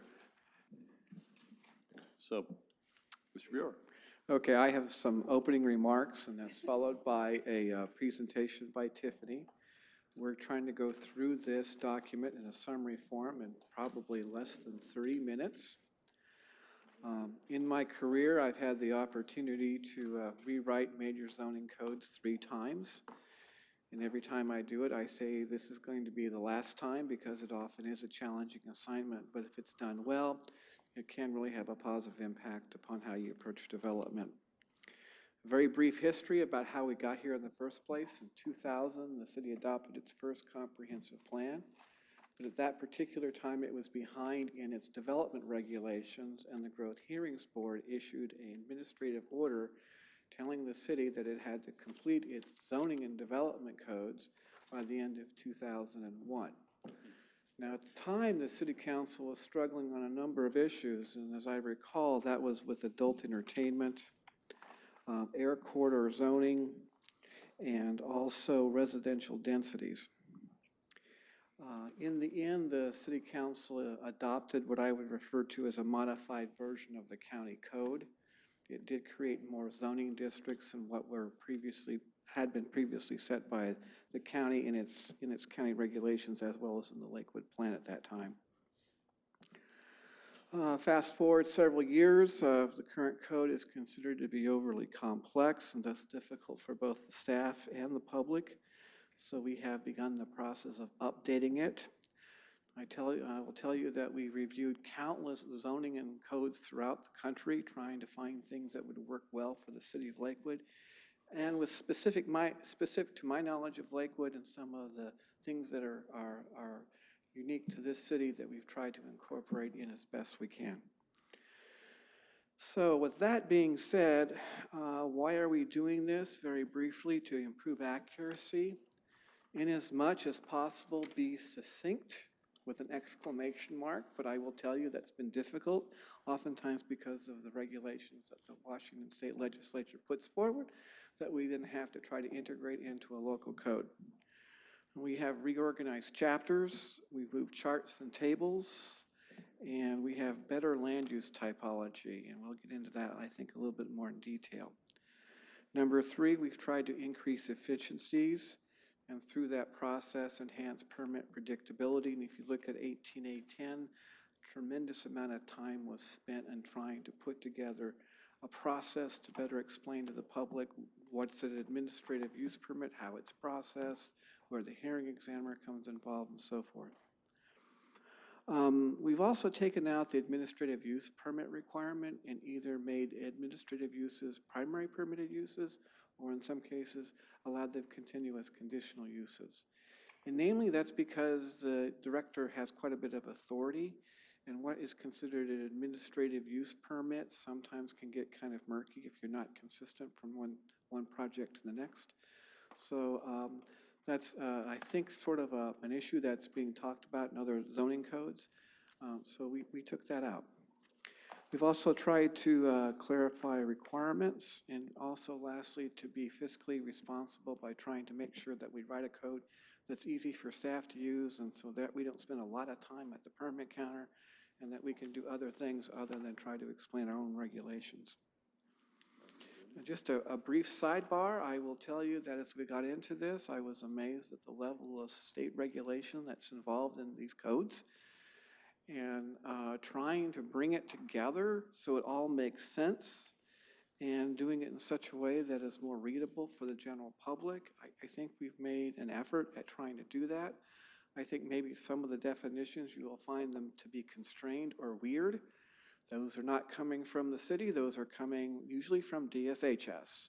And I will also say to you that DSHS has a tendency to come up with new definitions for group homes. We've tried to incorporate those group home definitions into this code. And just so you'll know, group homes are also referred to as essential public facilities. Although the state doesn't do a good job of defining what a group home is, we've tried to take that into account. And you see this in one chapter called Special Needs Housing. What is being proposed? Again, a reorganization of current 18A, a retention of some current 18A language. Some things in this code are not changing, but the section numbers are. For example, some of the landscaping standards are almost exactly the same. The tree preservation standards are close to being the same, although it's been modified in part to deal with some of the questions that we get at the permit counter. Other sections are completely rewritten in order to provide for, again, greater clarity. We've also tried to eliminate or consolidate certain sections. We have also put in additions, and we'll talk about that, such as the MAIO for JBLM. And then there's a whole list of administrative policies that we've incorporated. And Mr. Whalen has what I would call the department's cheat sheet. And that's what you're looking at right now. And on one side, it compares the old code, and then on the... I'm sorry, members of the council, that's in the front cover of your notebooks. So it's the big 11 by 17 document he's talking about. And so that's oftentimes, that's how Tiffany and I find stuff, is by using this cheat sheet, so it's a really big help. Also at the end of the cheat sheet is all of the administrative policies that we've tried to incorporate into the code. That's on the last page. What level of public involvement did we have? I like to think it was pretty substantial. Tiffany created a Lakewood18A.org website as a way of trying to keep everybody up to date on all the changes and some of the things that were happening at the Planning Commission level. The Planning Commission took up the assignment in May, and which lasted through October. As I recall, there was probably at least 8 meetings. Tiffany will give you the details, but I would like to point out that in addition to these commission meetings, there were also quite a few stakeholder meetings with a lot of different groups. Of significance, and I'd like to point this out, is we invited Mongwig Properties to the table. They own a large shopping center over here off 100th Street, and we asked them to go through our proposed amendments. They did, and they also went through our existing code, and they did. And so they went in many places line by line for commercial zoning type uses and expressed to us what changes that they would like to see. And I would like to say that I would say 90% of those changes we incorporated into the document. There were also other changes that they really appreciated. There's a brand new section on non-conforming uses. They found that to be very, very helpful. There's a section on non-conforming uses dealing with conditional use permits that's also extremely helpful. So there were many things about the code that they liked. We left that in, and other sections where we had some difficulty, particularly with drive-through restaurants. They felt like our queuing stations were requiring too many spots. After looking at various codes, we decided to take that out. So that's where I think we've done a yeoman's job of trying to go through and check our code with current business activity. We also invited the Lakewood Industrial Park, their manager in, and he went through the same process. He checked our new code and our old code and made sure that we didn't miss things, and we had added a few things and so forth. We had some changes with the lighting regulations that affected them. So those were adopted as recommended amendments to the Planning Commission. The Lakewood Industrial Park came as a part of the public hearing and process and indicated that they were in favor of this code. I would also tell you that by and large, most people seem to want us to move forward and adopt it. And I'm not trying to oversell it, but I will tell you that this has been more of a positive experience rather than one of consternation, which is often the case with new zoning and land use regulations. Commissioner James Guerrero, a local architect, also reviewed the code. He came in with a bunch of changes. We incorporated those changes as well. Don Daniels, our chair to the Planning Commission, also representing small businesses. I think he had a particular concern with what we were doing. I did not hear any major concerns with what we were trying to propose. In fact, I don't think he said anything. So that gives you an idea how we approached this. We've tried to be even-handed all the way through. The telecommunications industry had some additional changes to small cells. We went back and looked at their code, and there were some suggestions for amendments. We've made those as well, and I believe they may be here this evening watching this meeting. Overall, I would say that most people appreciated the work, and again, it's been more of a positive than negative experience. It's taken a lot of time to get here because we've been very, at least in my thought, very careful about what we're trying to write and try to deal with issues that affect Lakewood. So those kind of complete my remarks. Tiffany's going to go through a chapter by chapter summary update. She's going to point out major changes, and I may interject at times certain things that I think the council may have an interest. Right now, there are 4 additional meetings that's been put before the City Council for review. I am anticipating that the council may want to comment on that timetable. And the last thing I would say, is this code perfect? No.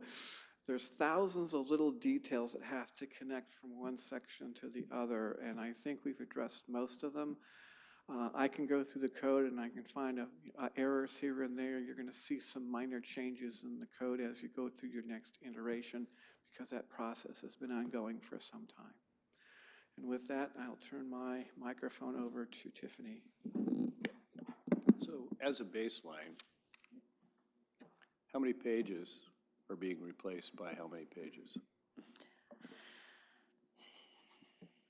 I don't know the answer to the first question. I don't know how many pages the current code is, but this is a proposal to have about 450 pages of new code adopted, which incorporates most of the current code, although some of it is different.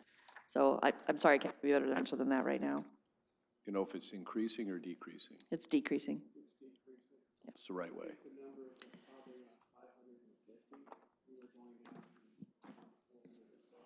550 down to 400. The other piece I would say, we're also including other sections. We also have changes to Title 3, Title 17, Title 12 and 14. So there's quite a few other places we're making changes. Okay, thanks. Ms. Spear. Thank you, Mayor. Tiffany Spear, Special Projects Planning Manager for the Community and Economic Development Department. So if we could just start with a high level, the notebooks that are in front of you are hard copies of the version of 18A, as well as the only thing that's in there, is 18A. That is as of the Planning Commission's action on October 16th to pass it forward to you. That's probably the 5th or 6th different version that they received from staff, because as it moved through the year, there, as Mr. Buer mentioned, a number of stakeholder meetings in a group format.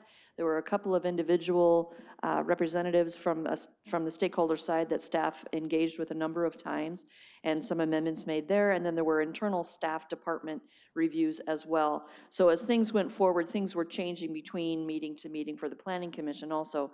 But what you have in hard copy is tonight's version as they approved it. And each of the chapters are broken out on I believe they all start on their own page. I apologize for not being able to give you little tabbies, but I can tell you the page numbers for purposes of the record at least. 18A10 is going to start on page 44. 18A20 starts on page 137. 18A30 starts on 173. 18A40 starts on 212. 18A 50 starts on 275. 18A 60 starts on 300. I know I'm going fast, I'm going on purpose fast. 18A 70 is 339. 18A 80 is 389. 18A 90 is 406. I don't think our pages match anything that you're telling us. So maybe for next time, we can So- have this,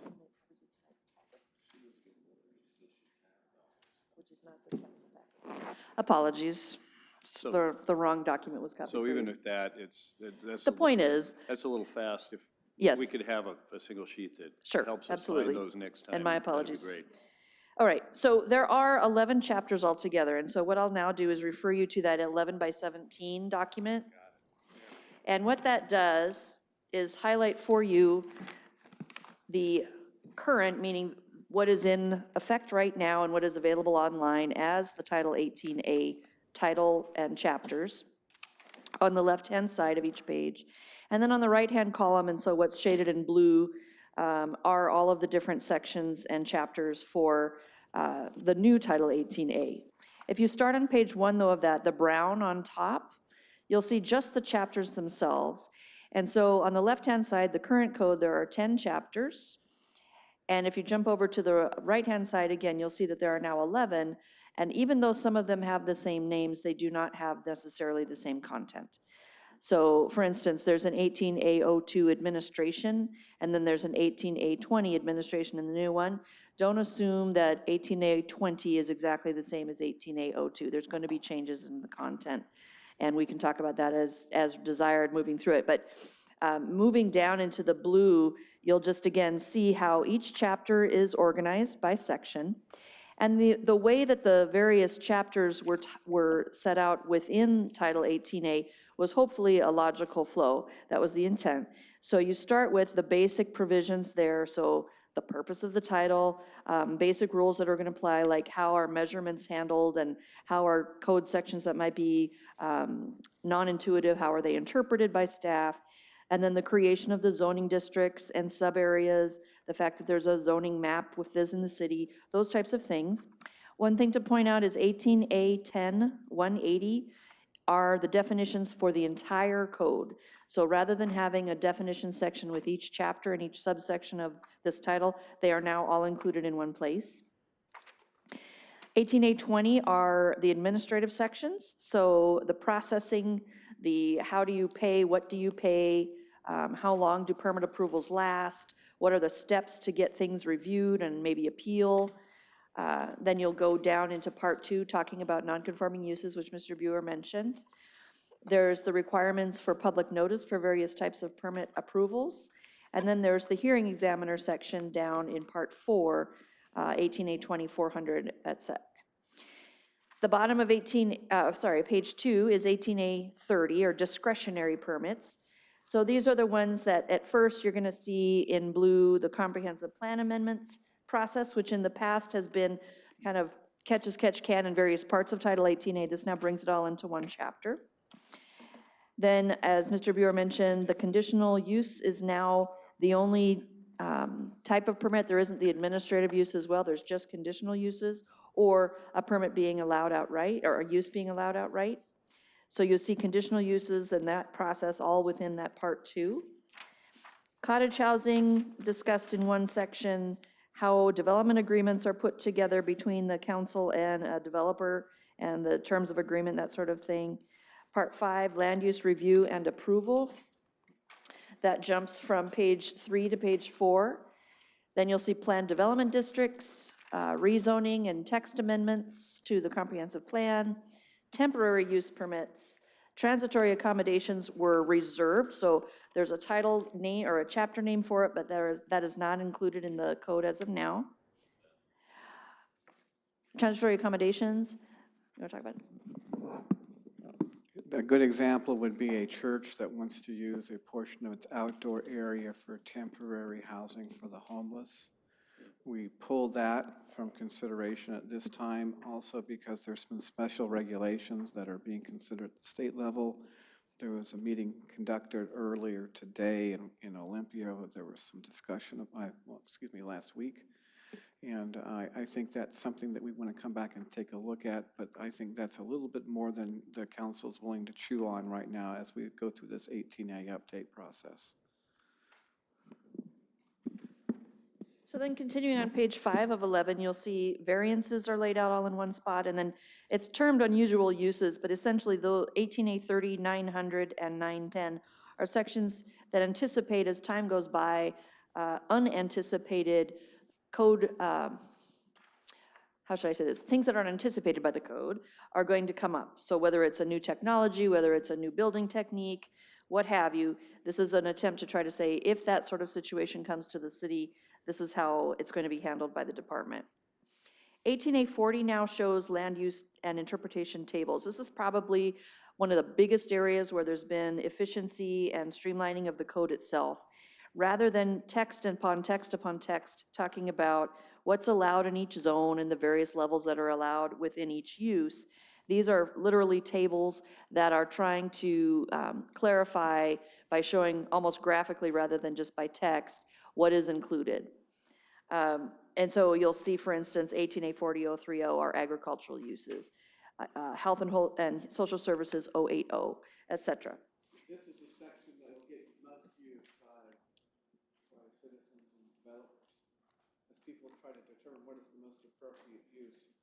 And the new typology, the new types of terms that we're using, we tried to correlate those with the existing code in as much as possible so that we were not making major changes in descriptions of land use.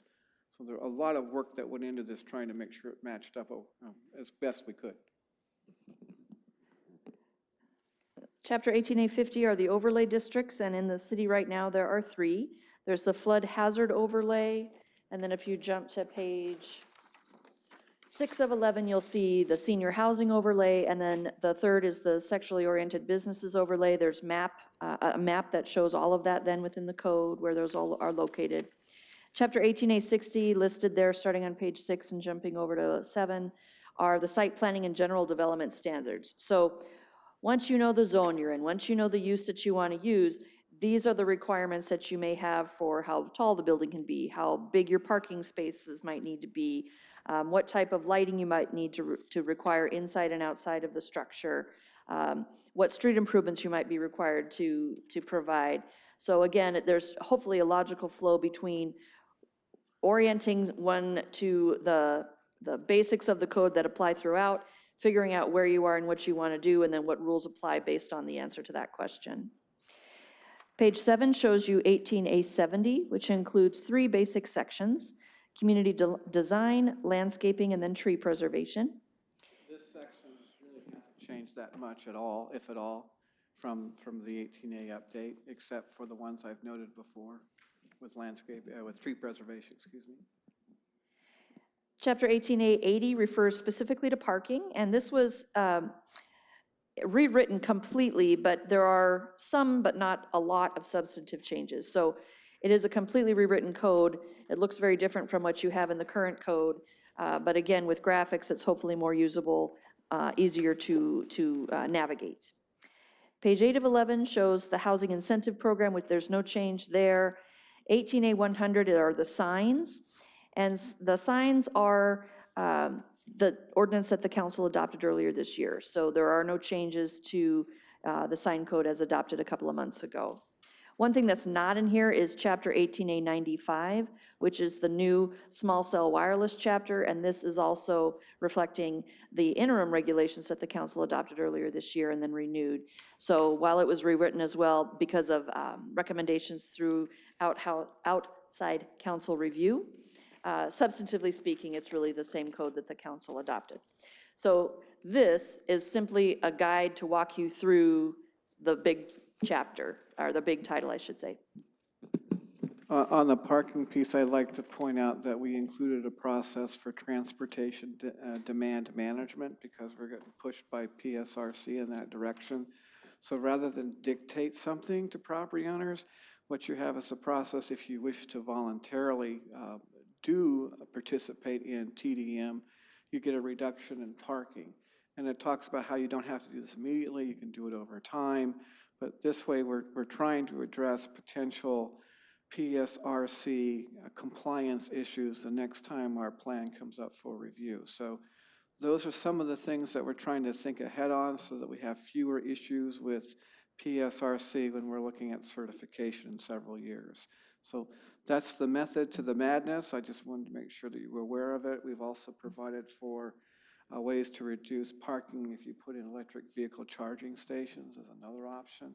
So I just wanted to mention that to the council so that you're aware of some of the things like, why would you want to put this in here? Because it seems to be kind of confusing. That's why. All right, so jumping into the presentation, which is also included toward the back of your packet this evening. To summarize, the lakewood18a.org website's been in place for 10 months, since last December, just to let people know what's been going on with this code update. And as we've moved through this process and provided various drafts for stakeholders of the public to review, that website has been kept up to date. As I mentioned, stakeholder groups were held. Those began in February of this year and included industry associations, the realtors, as well as the master builders, individual developers that have been active in Lakewood historically, land and business owners throughout the city, and then property managers as well. And then, as both Mr. Buer and I have mentioned, we had continuing conversations with individual stakeholders as well. So Monwig representatives, the Lakewood Industrial Business Park, small wireless facility advocates, in particular those three, but other individual stakeholders also provided comment. Planning Commission, there were 8 meetings held this year. They did hold their public hearing open for a month because they knew that there were people wanting to react to the latest version of drafts that were being put out by staff. But the commission took action on October 16th to get this now to you. And as I mentioned at the start, the draft that you're looking at this evening is considerably different from what the Planning Commission started with, because there were so many changes considered and adopted into the draft that you now have. So again, to go high level, the 18A is the big piece to this, but it's not all of it. You have 18A being replaced, and so you don't have red line strikeouts. You just have an entirely new document, because to try to do red line strikeout would just be impossible with the amount of change and reorganization. There are amendments, though, that are proposed for Title I regarding hearing examiner process. There are amendments to Title III to create a specific chapter related to financial guarantees and bonds. Those were included in probably 3 different current titles. So for instance, if a developer were trying to get a final certificate of occupancy, but there were still a few things they needed to do, shrubbery as part of their frontage, something like that, and the city would say, yes, but you need to guarantee that you're gonna get that stuff done at some point. This is how you would do it. We tried to bring all of those pieces from various sections of the code into one part of Title III. Related to that are changes within Title 12. There's also amendments to 17 related to that. And then there are a number of just Scrivener and cross-reference corrections to all of those titles, as well as the downtown code 18B, in order for all of them to seamlessly cross-reference this new 18A. Some of that is done, for sure. There's going to be some that we've missed, and so as we move forward, those types of changes will just continue to happen internally before the council were to take action this fall. Mr. Buer already went through some of this, but the intent is to make it a better document for all concerned, essentially. You want to have assurance that the code language itself is up to date, it's current with state law and case law, regulatory policy. It's as brief as possible, and with efficiency and fiscal responsibility, it's also looking to make sure that we're optimizing the current planning staff for the city. There's a lot that they're trying to handle, and being able to make this an easier process will help maximize their ability to put forth effort. The scope itself of the update, most of this is unchanged. So again, it's reorganized potentially, but it's not changed content. Title 18A is the one that, again, is most extensively changed, and there are substantive changes within it. Just to mention again that 18A 95, which is the wireless service facilities, is pretty much Ordinance 703 in a different order, and the sign code is unchanged from Ordinance 706 that the council adopted earlier this year. So the hearing examiner system within Chapter 1, again, related to site-specific rezones, it's something that actually we heard back from the hearing examiner about following one of the hearings this year, but clarifying that if a hearing examiner decision to rezone happens, the council then takes action in order to be able to make that clear within any zoning maps or zoning code. For the financial guarantees, I've already explained that, but again, it's pulling language from current code into a new chapter, so it's all in one place. The other thing out of 12 that's being changed is the street trees are moving out of Title 12 because there was some of it there as well as some in 18A. And the thought and recommendation from staff is let's get it all in one place. So we conferred with Public Works to come to that decision. And then there has been the Puget Sound Partnership's Low Impact Development Manual used as the list of street trees authorized for projects within the city, and that's now being codified. So that's something that the staff has been using for a while, and it's now going to become formally recognized. Within 18A itself, there's also, again, all of the change of chapters. So this is right off of that 11/17 document I walked you through at first. And again, there were 10 chapters, there's now 11, but none of them are directly relatable. So please just read the new one as new chapters. This table, I think, would be of use to you as you do, walk through this on your own time. Essentially, this is pointing out to you each of the big substantive change areas for the various chapters. And this is included in the PowerPoint presentation, which is at the end of your document you're looking at for tonight's council agenda. So within 18A10, you do have a new section regarding military influence area. That is related to recommendations coming from the South Sound Military and Communities Partnership. And it deals with things like better coordination for projects that are being proposed in the city, making sure there's notification made to the base in order to provide opportunity for them to comment. There are also some languages, and this will be later on, I'm trying to see if it's right on this page. There's also an outdoor lighting code change. You will see it in a later chapter, but that's also from SSMCP.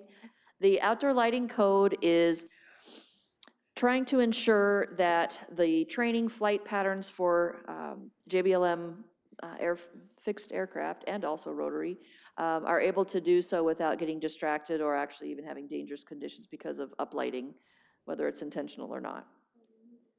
Yeah, I was looking at that, trying to figure if someone's looking at this, how the heck are they gonna know on the residential landscape lighting, how many lumens that they're dealing with, and how, it's just a little bit challenging if you had average Joe or Jill kind of taking a look at this and saying, Generally speaking, what was included in that code is what is commercially available.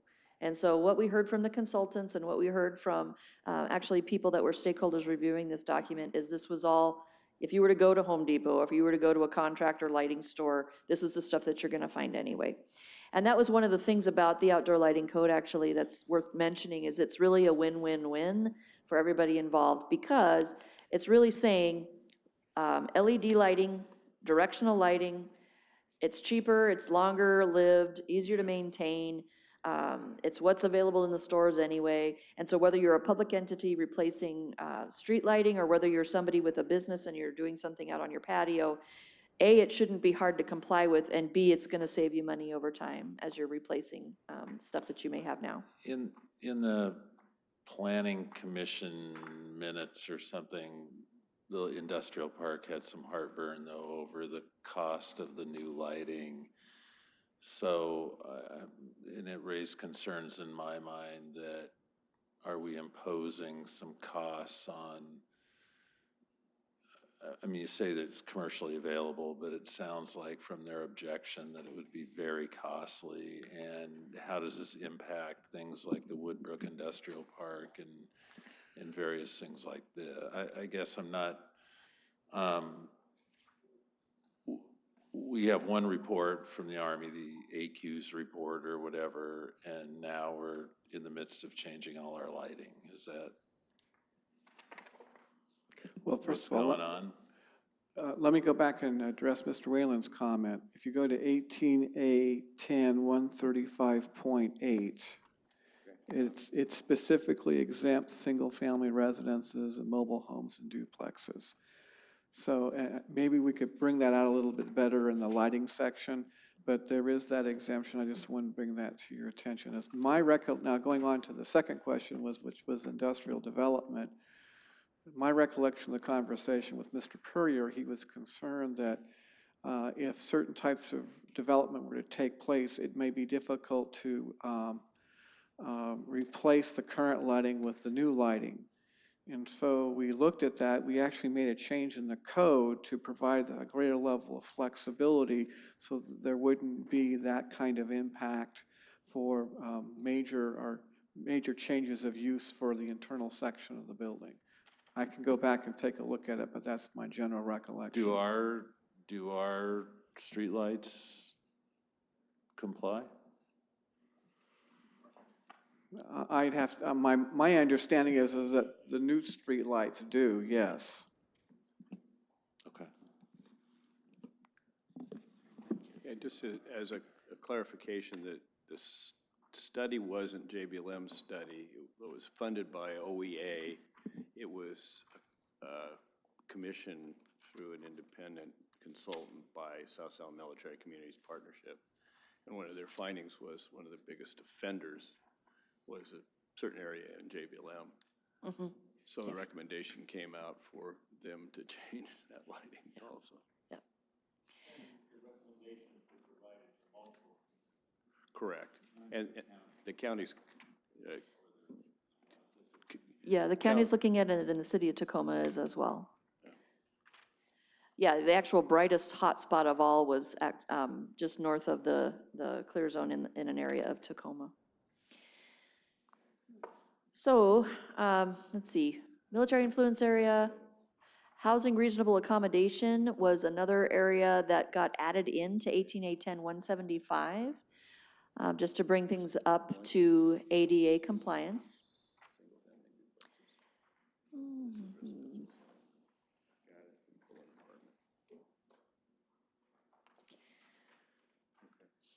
So apologies, I'm just looking through to see where the big stuff is.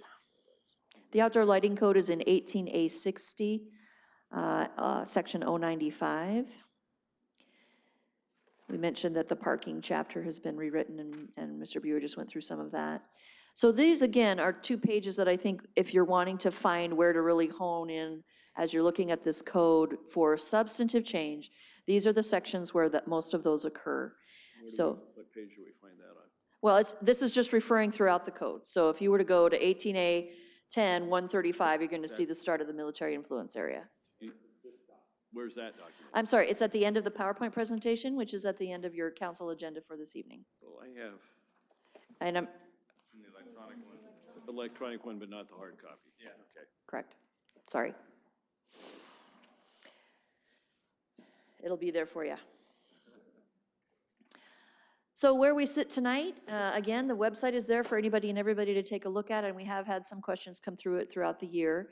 The schedule is tonight's study session. There's another study session scheduled for November 12th. So if the council has the time and inclination, you have 2 weeks to take a look at this and be ready with questions for more of a Q&A next time, perhaps with staff. The following week is the public hearing. November 25th, it's not on the council agenda right now, but should you wish to add it to your study session, that would be your prerogative. And then as of this point, it's scheduled for action on December 2nd. So again, of course, that is subject to your desires and how fast you want to walk through this. So what I'm already hearing as requests from staff, and we can get this to you tomorrow, is a better table of contents that covers it all. The PowerPoint presentation, including that table that I was just referring to, we'll get that to you as well. And then between now and November 12th, if you have any specific questions that maybe we could answer ahead of time and have answers ready on the 12th, we're happy to do that. Yeah, that's what I suggest for council members to submit their questions as they develop, at least in batches, to staff so that they can collate them and be prepared, because it is quite complex. And I know the Planning Commission has spent eons of time on this. So, Mr. Branstad. Yeah, Mr. Mayor, with regards to this schedule, would think that some of our input would result in some changes to the draft. Maybe not significant ones, but some. And it seems that doing this, having one study session and then having some sort of a document that is finalized enough to be the topic of a public hearing, that this is rather quick. You know, that, you know, I would really prefer to have study session, and then public hearing. And after the public hearing, we can decide if we are ready to immediately go to an action date or whether something was there. I think that I agree with the mayor that we should each sort of submit our comments and suggestions of things to look at to staff so that they can come back to the whole council with the comments on each of our thoughts or suggestions, but that I don't know that we're all going to be able to make a final thought about what we think about each other's thoughts in a single meeting, which would be the first one that we would do that, since we're not really allowed to share our comments globally, but we have to direct them to staff, and staff would bring them back to us at a study session. So, you know, I would think that we would be better served by reversing the public hearing and actually having a second study session, given that the first study session that's on the board there is our introduction this evening. Yeah, I know these are an attempt to match it to regular meetings and study sessions, but I think Mr. Brenstad brings up a good point. Is there some other reason other than to try to match study sessions with scheduled study sessions that the second one, if needed, is after the public hearing instead of before it?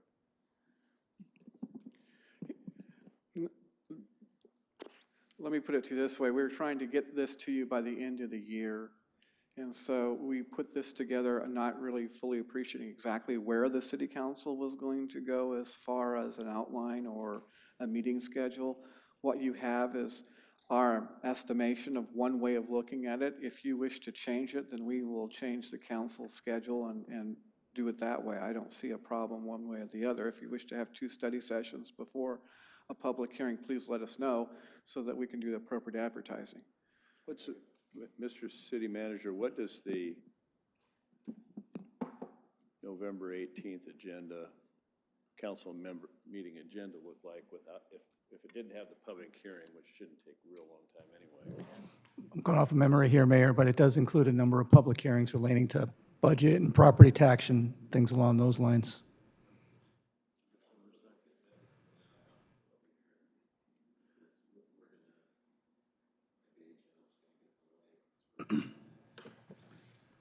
Yeah, Mayor, if I might, I mean, are you looking to try and move the public hearing out? Because what we could do is move the public hearing to December 2.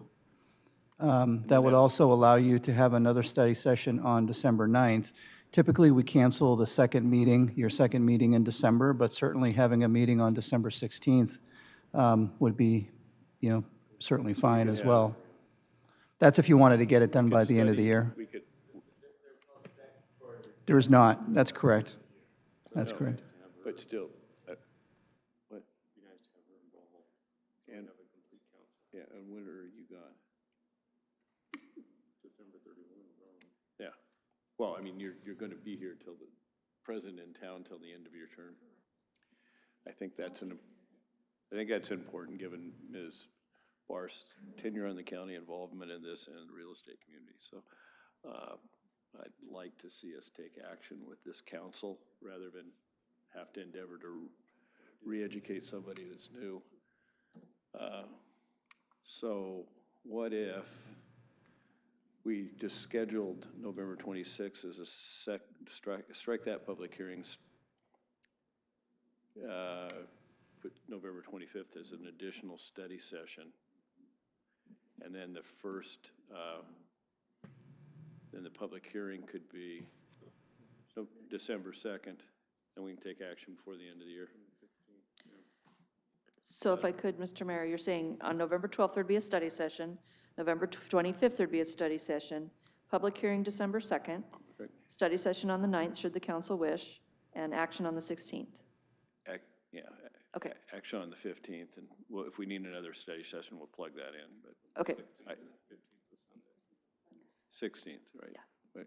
So, and 16th.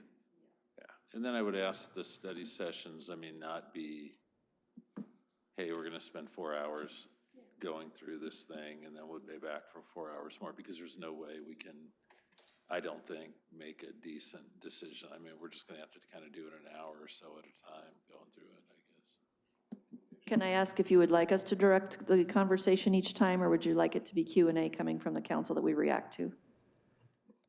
I think I'd like you to direct it and include pre-submitted council questions. Okay. And then answer questions, but that should limit the inquiry, and it should also consolidate things and make the responses more direct. All right, thank you. Mr. Whalen.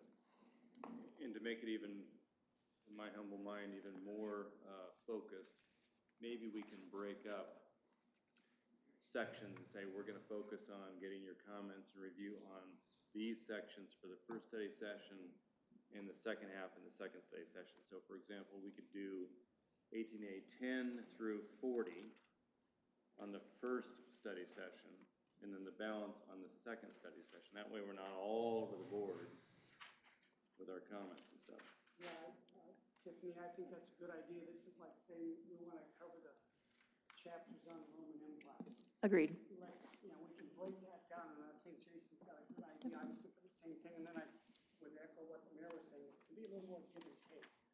With more giving from you, probably, at least from my perspective, so we understand what's going on there. So,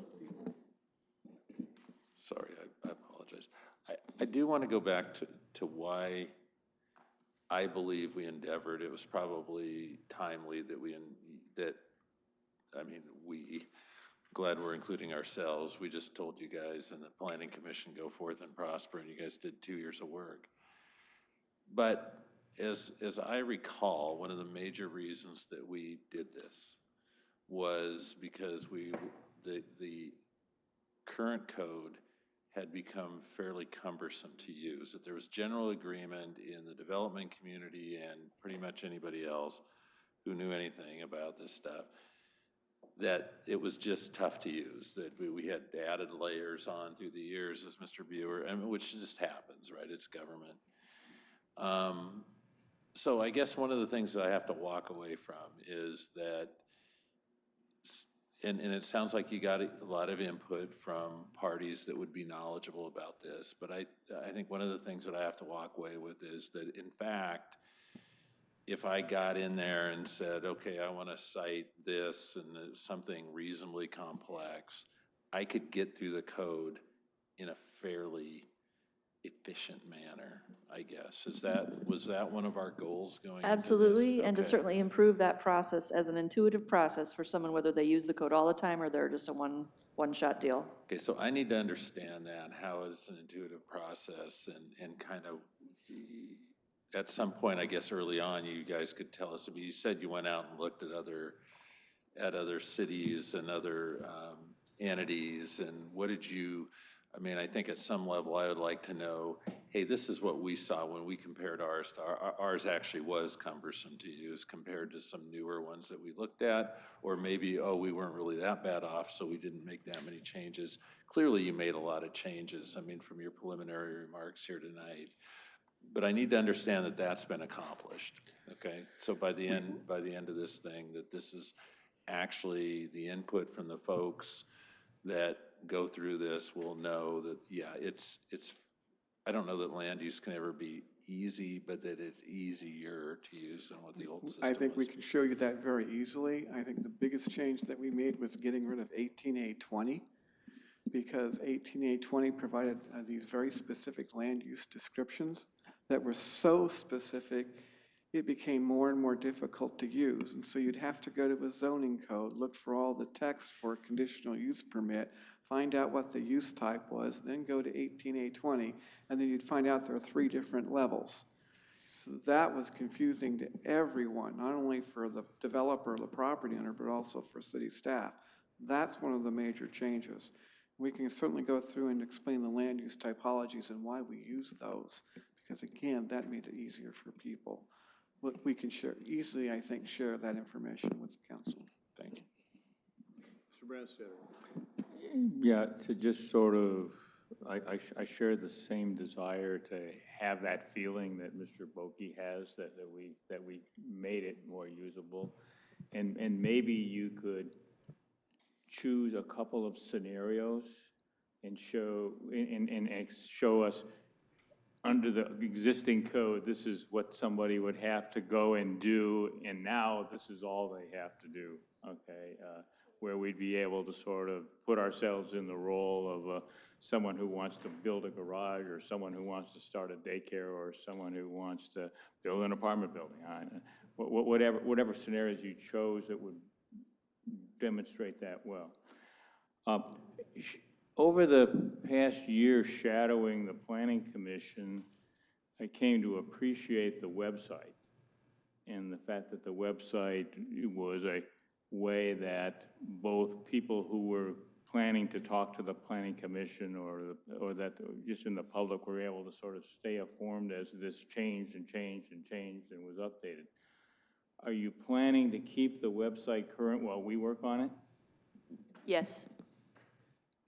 So the website would really be the place that someone in the public preparing to come to a public hearing might find out what's the latest thing. Yeah, I'll continue to include the updates as far as process and dates of meetings goes, and also whenever there's a new version of code that's included within a meeting packet, that'll be there as well. Okay, that will be good. Thank you. Mr. Buer. We did the same thing with Title 18B and have a separate section for that, and I still believe we use it and separate from the rest of the code so we can actually follow any changes. So even while we're doing this with 18A Oregon, once the council's finished, we'll probably keep it up for a year. Another suggestion, there are the legal requirements for when we notice our public hearings, and they're more desirable practices. We make sure that interested parties get perhaps special earlier notice, so that if somebody who may want to participate in the public hearing, especially if they've been involved already, they know it's happening.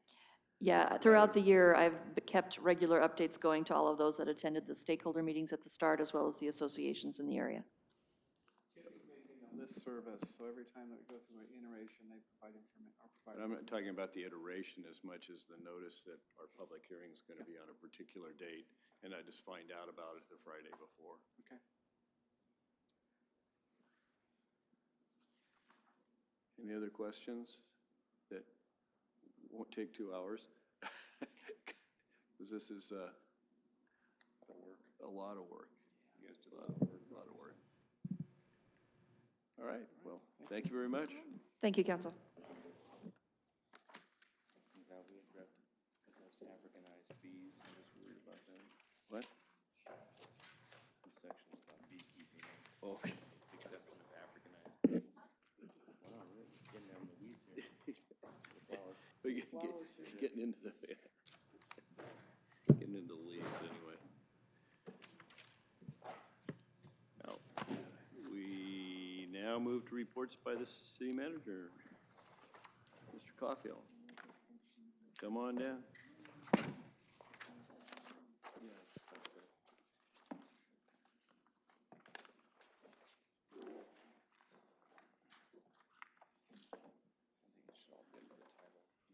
Better to ask forgiveness than permission. Oh, hell no. Are you kidding me?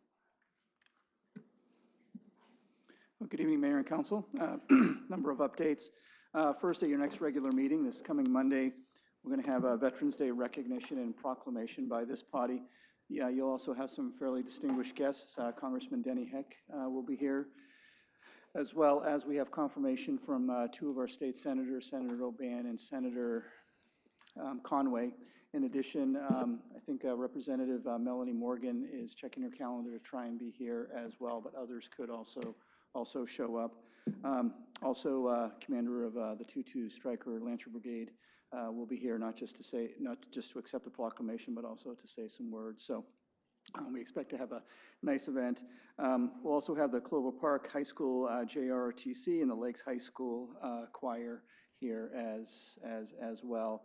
And I was talking to the city clerk, and the way we plan on setting up the agenda is, as part of your regular meeting, have it as a standalone item in the beginning of your meeting, and then afterwards maybe take a break between that event and the rest of your meeting, maybe about 5 or 10 minutes. So look forward to seeing that on Monday.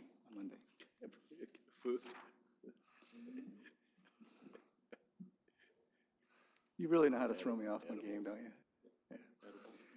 I just wanted to report out, Mary Dodsworth wanted me to pass along that the Make a Difference Day on Saturday was a great success. It was spearheaded by your youth council. They had over 70 volunteers out. They split into a couple of groups, one over at Wards Lake Park. They did some work over there, and then at Fort Steilacoom Park, they did some work at the cemetery. But again, had a number of folks from citizens, the military, the school district, so a lot of great folks came out. Later on in the morning was the Kiwanis event, and I know the Deputy Mayor was there delivering some remarks, as well as Councilmember Boki and Councilmember Brandstetter. And again, very well-attended event, and certainly a lot of appreciation for the work that the Kiwanis did in terms of not just raising the money, but the sweat equity and building the new beautiful playground that's over there. I had previously reported this body that it looked like we needed to make a boundary change to the multifamily tax exemption program within the Central Business District area.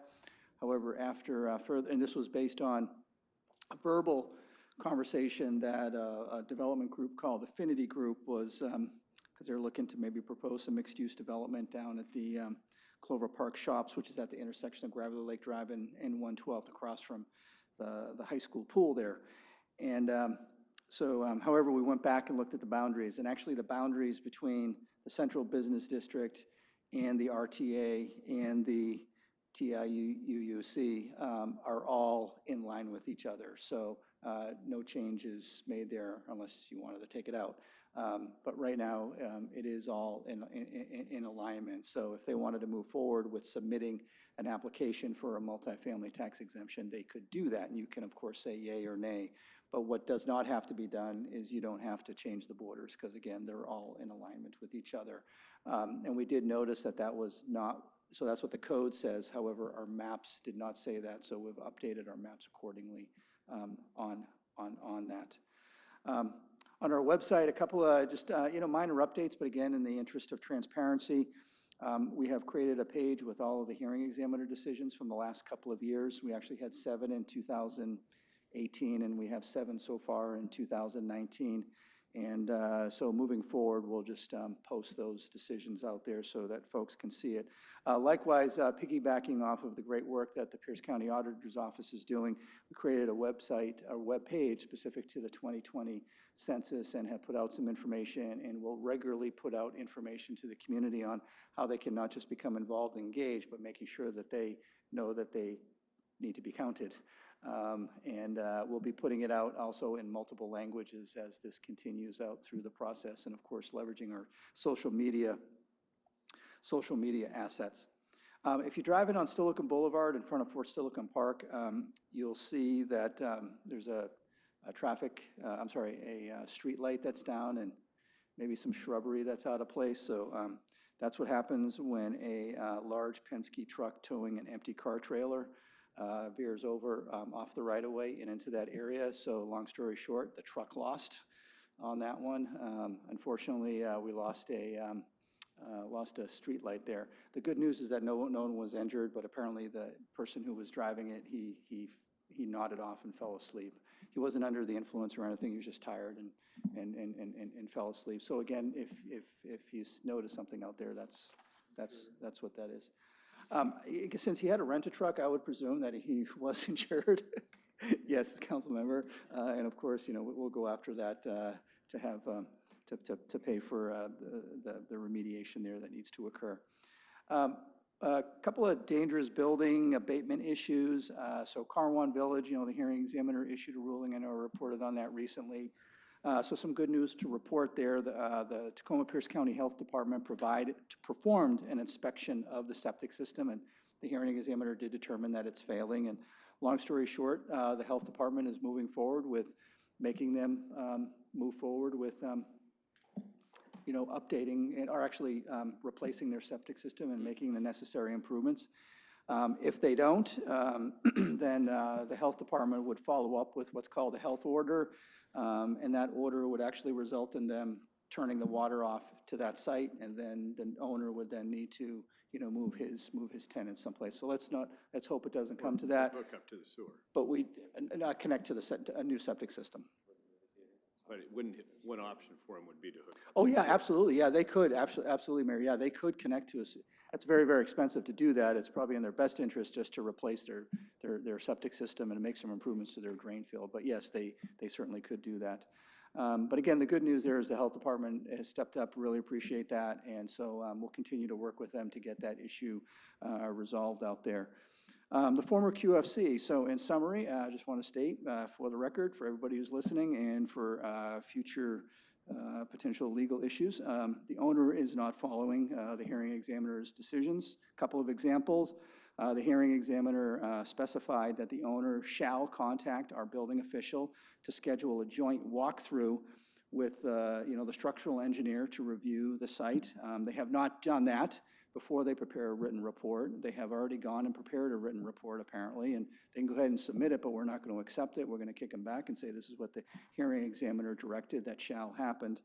Another example was they informed us that they were going to occupy the building for a real estate office, and we once again pointed them to the hearing examiner's decision, which said, I quote, "The buildings may be entered only for the purposes of inspection, removing contacts, or for work directly associated with repairing it or preparing it for repair or demolition, but not for use or anything." So those are just a couple of examples.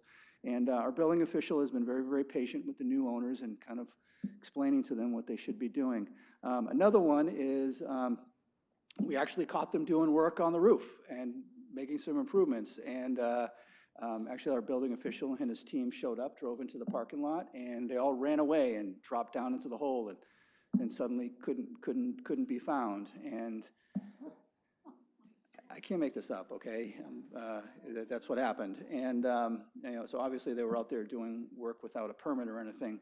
The good news is that they hadn't done any substantial work, so we weren't really in a position to issue them a red tag. However, again, our building official followed up with the owners and said, knock it off. This is not appropriate. You're violating not just the hearing examiner's decision, but also our code, and we're just not going to put up with that. So that's kind of where we are. Just wanted to share. On the Denny's, the notice and order was issued back in July, and they had until October 17th, to either make some repairs or move forward with demolition. So the tenant, who was running the business as a Denny's, and the owners, now they're kind of going back and forth. So we're trying to work with the owner right now to bring some kind of resolution. We're also brought in State Department of L&I. So we're hoping in the next couple of weeks that issue gets resolved in terms of them making the improvements necessary to bring the building up to code or to demolish it. But they got to do something, because again, their appeal period has already expired. So the ball is really in their court, and I'll keep you appraised of what's going on there. Some good news to report regarding our relationship with the Nisqually tribe. Mr. Buer reached out to them last couple of weeks, and as you know, we have a memorandum of agreement with them that they pay a fee in lieu of property taxes for the business that they operate down on Pacific Highway South. And every year, you know, we renegotiate that, or every couple of years. And so Mr. Buer went ahead and did that. And so there was a financial adjustment to take into account CPI. And very, very quickly, the Nisquallies turned around and provided us a check totaling almost $30,000 for our 2019 contribution. Sometimes that goes a year or two where there's a delay in payment, but this year they were right up front in getting that to us. Also on the grant side, you know, the Nisquallies are very, very generous with the funds that they have in terms of providing it to a number of communities and agencies in need. And on two fronts, Mr. Buer had a conversation with them about enhancing our 1% for human and social services. And so they're actually considering a grant request of $50,000 to add on to our already, you know, $360,000 or $70,000 that we have. In addition, Parks and Recreation Director Mary Dodsworth continues to have a conversation with them about some kind of recognition of the Nisqually tribe and you know, things along those lines down at Fort Steilacoom Park, and actually met with representatives of their cultural committee, I think it was last Friday, and they actually did a tour of Fort Steilacoom Park. So again, some more to come on that. And again, these are issues as a follow-up to the joint meeting that this body had with the Nisqually board about a year ago or so. The city clerk has hit the send button on opening up a 1-month application period for our McGavick City Days. You know, we have 18, though 5 are reserved for the city, and then 13 for, you know, nonprofits and organizations like that. And so we've opened up that. I had a chance to talk with the library director, Georgia Lomax, on Friday. And so, and I emailed this out to you. If you'd like a hard copy, we can make copies for you. So at their last board meeting, which was last Wednesday, they presented their report on the community engagement that they did in both Lakewood and in Sumner this past summer. And for Lakewood, really the key concern is, number one, the cost of a new building, and then where are you going to build a new building? Why do you need to build a new building? Maybe keep the current building and make some repairs there. So talking with Georgia, the library board is probably going to make a decision on next steps, and it's most likely going to be to continue the conversation with the Lakewood community, not just for a new library in downtown Lakewood, but also over in the Tillicum neighborhood. The message, which means that highly unlikely that the board is going to make a decision to bring forward a capital bond to the voters in August of 2020, which has been kind of what they had been shooting for about the last year and a half or so. And so I said, okay, and the suggestion that I had for her was, okay, if you're not going to go in August of 2020, I would suggest doing a little backwards planning and identifying, okay, when would it be? And then doing backwards planning based on this continued engagement that you plan on doing, so that we have some kind of certainty in terms of where we're going to end up, because I feel like, you know, we're kind of kicking the can a little bit there with the community. So more to follow on that after their November board meeting. So under the umbrella of I can't make this up. So, so the International Building Code, you know, starts at the federal level and then moves down to the state level. And at the state level, they make the building officials, which is delegated by the state legislature, makes changes to the International, you know, Building Code specific to Washington State. Building Code. And so apparently in 2020, and this is coming out of the state of Washington, and Dave and our building official, Rafiq, they're trying to track this down where this is coming from. But the state of Washington is looking to propose to amend the building code, again, the building code regulations, to allow daycares and adult family homes and multi-family apartment units. So I am not a planning expert, but I certainly know enough to be dangerous, having done this for a long, long time. And I consider that to be land use policy subject to That's your job. And that is not building code, that is not structural issues. So we have tentatively reached out to Association of Washington Cities on this as well. And again, I'm just giving you a warning order that this is what we heard. I don't know how far it's going to go. But again, we view this in Lakewood not as a building code issue, but rather that's land use. So again, under the umbrella of sharing, I just wanted to give you a courtesy heads up that that is percolating. And I'm not saying it's good or bad, I'm just saying that that's land use, and that's for the privy of this body here at the local level as well as county councils. So, just trying to think if that's adopted as a building code, that has to do with health and safety of the building, but does it have any, does it actually negate a zoning code? Good question. That's a good question, Mayor. I mean, say you can't have a daycare X. Well, this building can have a daycare, but you can't have that That's right. building with a daycare there. That's right. That's right. It's It's Just like we can't zone them out of a single-family residential area.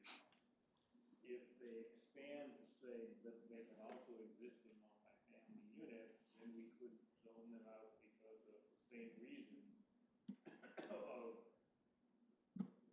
ADA stuff out of multifamily. It's not protected under the Fair Housing Act. So, you know, a lot of times these updates to the building code just kind of fly under the radar.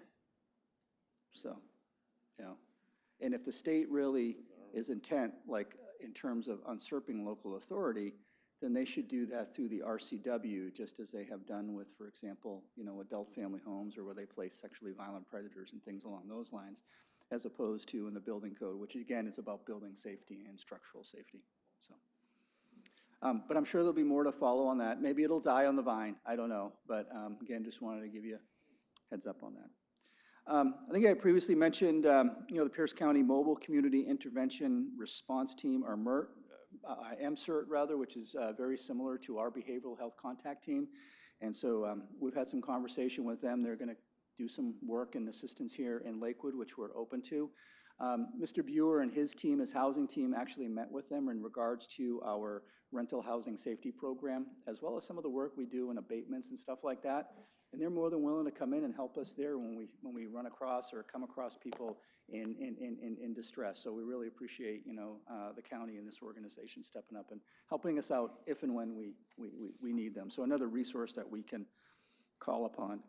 Just a friendly reminder that on Wednesday evening, we'll be recognized by Community Health Care with a Community Health Hero Award. And by the way, two distinguished women who are sitting right here this evening are also being recognized, Andy Gurnan and Ellie Wilson as well.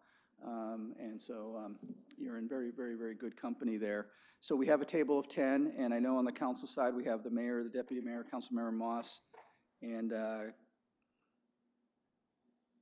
that it? I think that's it. And then we have a number of staff that are attending. And then Deputy Mayor, when they call up yourself and the mayor and Councilmember Moss, and then I asked Mary and Dave to go up as well, you'll be provided an opportunity to say some words about, you know, the great things we do here in Lakewood, and we'll get you some talking points on that. As far as other calendar issues, this coming weekend, we have the Fall Cleanup Day over at the transfer station off of 94th on both Saturday and Sunday. And then a week from Thursday, November 7th, we have our dinner event with the 2-2 Striker Brigade Lancers Command folks over at Thornwood Castle. I would ask that you get your contribution over to our city clerk.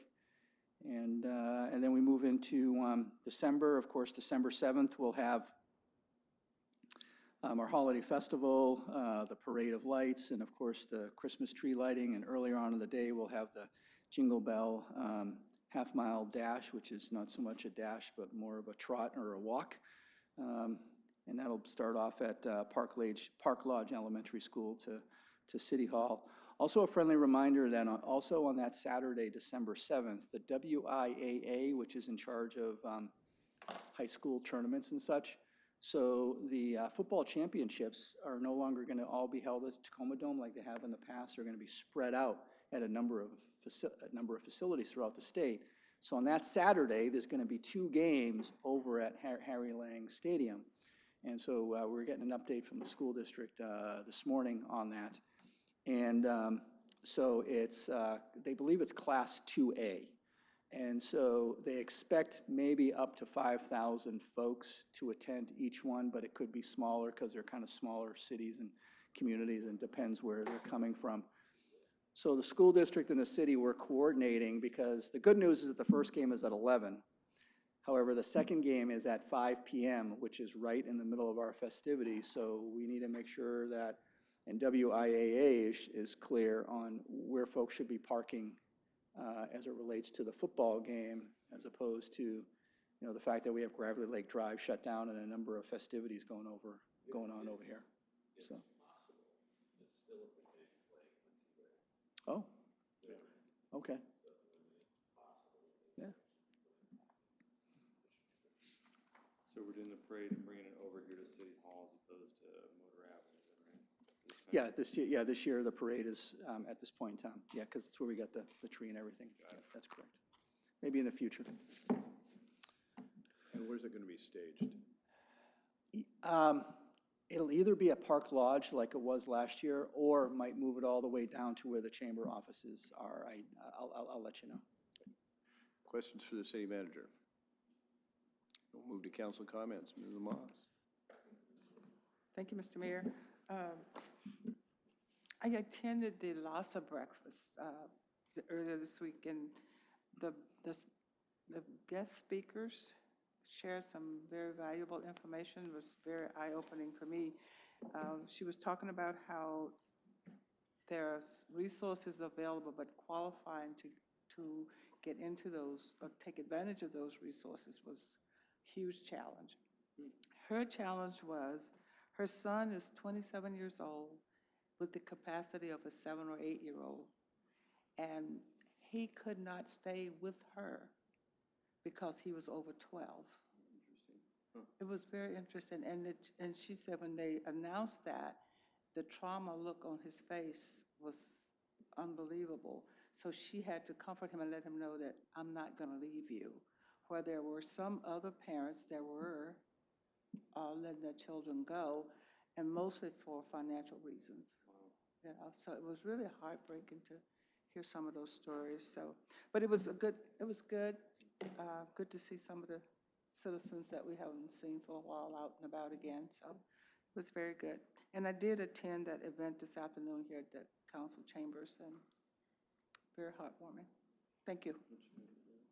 With the Korean. Mr. Bolke.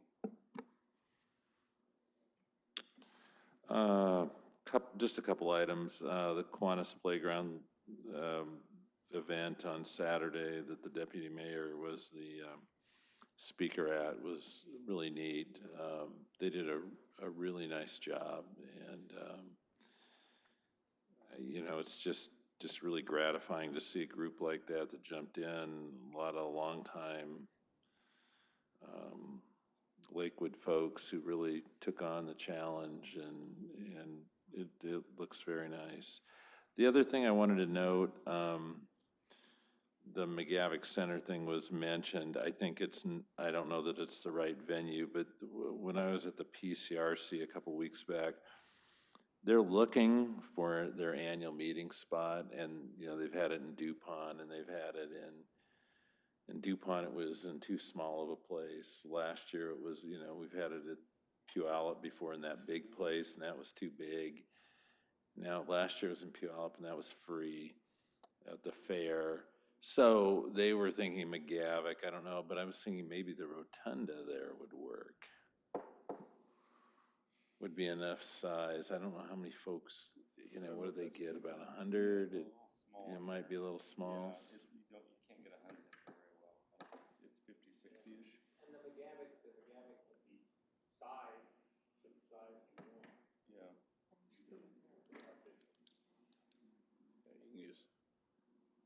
half of the big room or something. I'll tell the folks at McGavick, and we'll see if it's available even that date, and I don't know what they're willing to pay, but, because I can't remember what they have set aside in the budget for it, so. We can ask on the rotunda, but it seems to me it's kind of cramped in there, isn't it, for that many people, that many round tables? Yeah. The Student Service Center can be sectioned off. Okay. Yeah, you can almost just do a central hallway, maybe. Oh, yeah, we can do it in there. in McGavick Center. All right, that's all I got. Right. Mr. Bressiter. Hey, Mr. Mayor, I'm going to be going this week to the Public Facilities District state meetings in Yakima on behalf of the Convention Center in Tacoma, to be able to go and do that. And I did attend the AWC Cities on Tap meeting, which was generally an overview of the direction AWC is going to go in terms of their legislative priority lobbying today, but also was a chance to provide them some feedback as to other things they should be paying attention to that were there. And I'm looking forward to this coming weekend and going out and talking with people as they want to come and talk trash as they're dropping it off. Ms. Barth. Thank you. So for the past 9-10 weeks, I've been going to the Citizens Academy sponsored by the Lakewood Police Department. If any of you have an opportunity, I strongly suggest that you do it. The information that I got out of it was just in addition to what we hear in here. It really was well worth it. I think what I'd like to say, the 20 people that signed up for it were actually the 20 people that finished it. So everyone was intrigued by it, educated by it, and a sense of camaraderie was had by all. So I think it's well worth it. And kudos to the list of instructors, because every one of these men and women provided something to the cause. And just to cement the relationship between the police department and the community was just astounding. And I want you to know that I got to drive a police car, and it's still intact. So, you know, the dogs came, we got to meet the dogs, we talked to just a plethora of, you know, the motorcycle police came, the bicycle, everybody participated, and it just was really a great event. I know it was burdensome. Lieutenant Andy Gildehouse did a great job, and of course, Chief Zorro. It was really well worth it. So hopefully we'll be able to do one a year. I know it was a huge burden on them, but I think it paid off in the long run. So thank you. It's an impressive graduation rate. Mr. Simpson. Thank you, Mr. Mayor. A couple of months ago, I did an article on a business called Heavy Equipment Colleges of America. And in writing the article, did some research, and I learned that one of those campuses is in Springbrook. So I went ahead and wrote the article, didn't think anything of it, until I got a phone call from the Western Regional President of that college. So I met with him and had lunch. He was curious about the city, the council, what the city has to offer. And then I was over on their campus where, well, I didn't drive a police car, I was driving a 30-ton crane. And as we were talking, I made it very clear to him that what the curriculum of that campus, that college is trying to create or is creating, creates middle-class, well-paying jobs. And I was talking to a soldier. He left the Army on October 9th. He took his test the day I was there, and he's going to his first job, $72,000 a year. That's great. And so I encourage him and to really think about digging into Lakewood. And his last comment to me was, yeah, I think we're going to like it here. That's all I've got to say. Mr. Simpson has been assigned to write an article on Google. Mr. Whalen, Google. Oh, no. On Google. Mr. Whalen. The Kiwanis Park event, I attended this last Saturday. I thought, again, as Mr. Boki indicated, was well done and a nice addition to the park. I followed up later that afternoon by going to Lakewood Gardens for the annual sort of board retreat. It's kind of like old home week. Jim Hooshagen, a former partner of ours, was leading the vision and mission. That's his new gig. Review and analysis there. But anyway, Lakewood Gardens wants to extend their appreciation to the city of Lakewood for the lodging tax monies, and they're working mightily to come up with some good sustainability practices so they can do a lot more events and make Lakewood kind of the cultural art music center and heart for Lakewood, which I think is a smart idea to utilize it in a better fashion.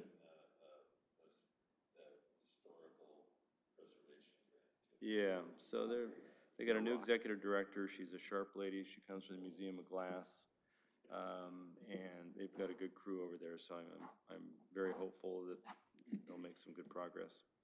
So I'll go to the community health care deal this Wednesday, and last but not least, just happy to be back after 2 weeks of frolicking away, and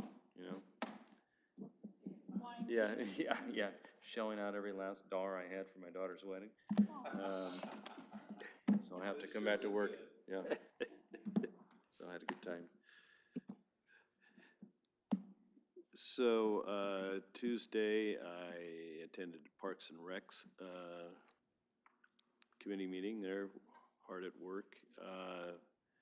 Thursday, I participated in a Federal Outreach and Advocacy Committee conference call for the Association of Defense Communities. I guess the news, it isn't news out of there now, is that there's, doesn't look like there's going to be a mini NDAA, and which would have potentially funded our DSIP pot.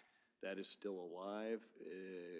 Later at a different meeting with Roel Vanderloop, he disclosed that, Mr. City Manager, correct me if I'm wrong here, that the Senate side plus up that over $100 million. It was 103. The number on the Senate side just keeps going up, and so hopefully at some reconciliation and funding point, they'll put some money in that pot. But realize this was, at one point we were talking about a token 30, and it's crept up more than 100 million higher. So there actually might be something to do Washington Boulevard. With Councilmember Randstetter, I also attended the AWC City on Tap. I think it's important that this is a regional one. I think it's important that we differentiate ourselves from some of the other cities on issues, so it isn't so in kind of the city speak comes out of Seattle, it recognizes that it has to represent, they have to represent all cities. Not that they don't, but I think it's helpful to remind them of that. And today I attended the Korean community meeting with the chief and Ms. Moss and Mr. Branchstetter, and Chief did an outstanding job of addressing public safety issues with kind of expanded ad hoc group that was not expected when that meeting was set up. Neither were the 5 TV cameras. And so he, I think, in some respects, diffused criticisms before they were made, explained the diligence with which recent crime is being pursued, and I think overall well-received, got some good suggestions out of that, and we'll follow up. That's all I had. Anything else for executive session? So we will now adjourn recess, into executive session for approximately 10 minutes pursuant to RCW 4231.10(1)I to discuss with legal counsel representing the agency litigation or potential litigation to which the agency is likely to become a party when public knowledge regarding the discussion is likely to result in adverse legal or financial consequences to the city. The council will return without taking action either to adjourn or in recess.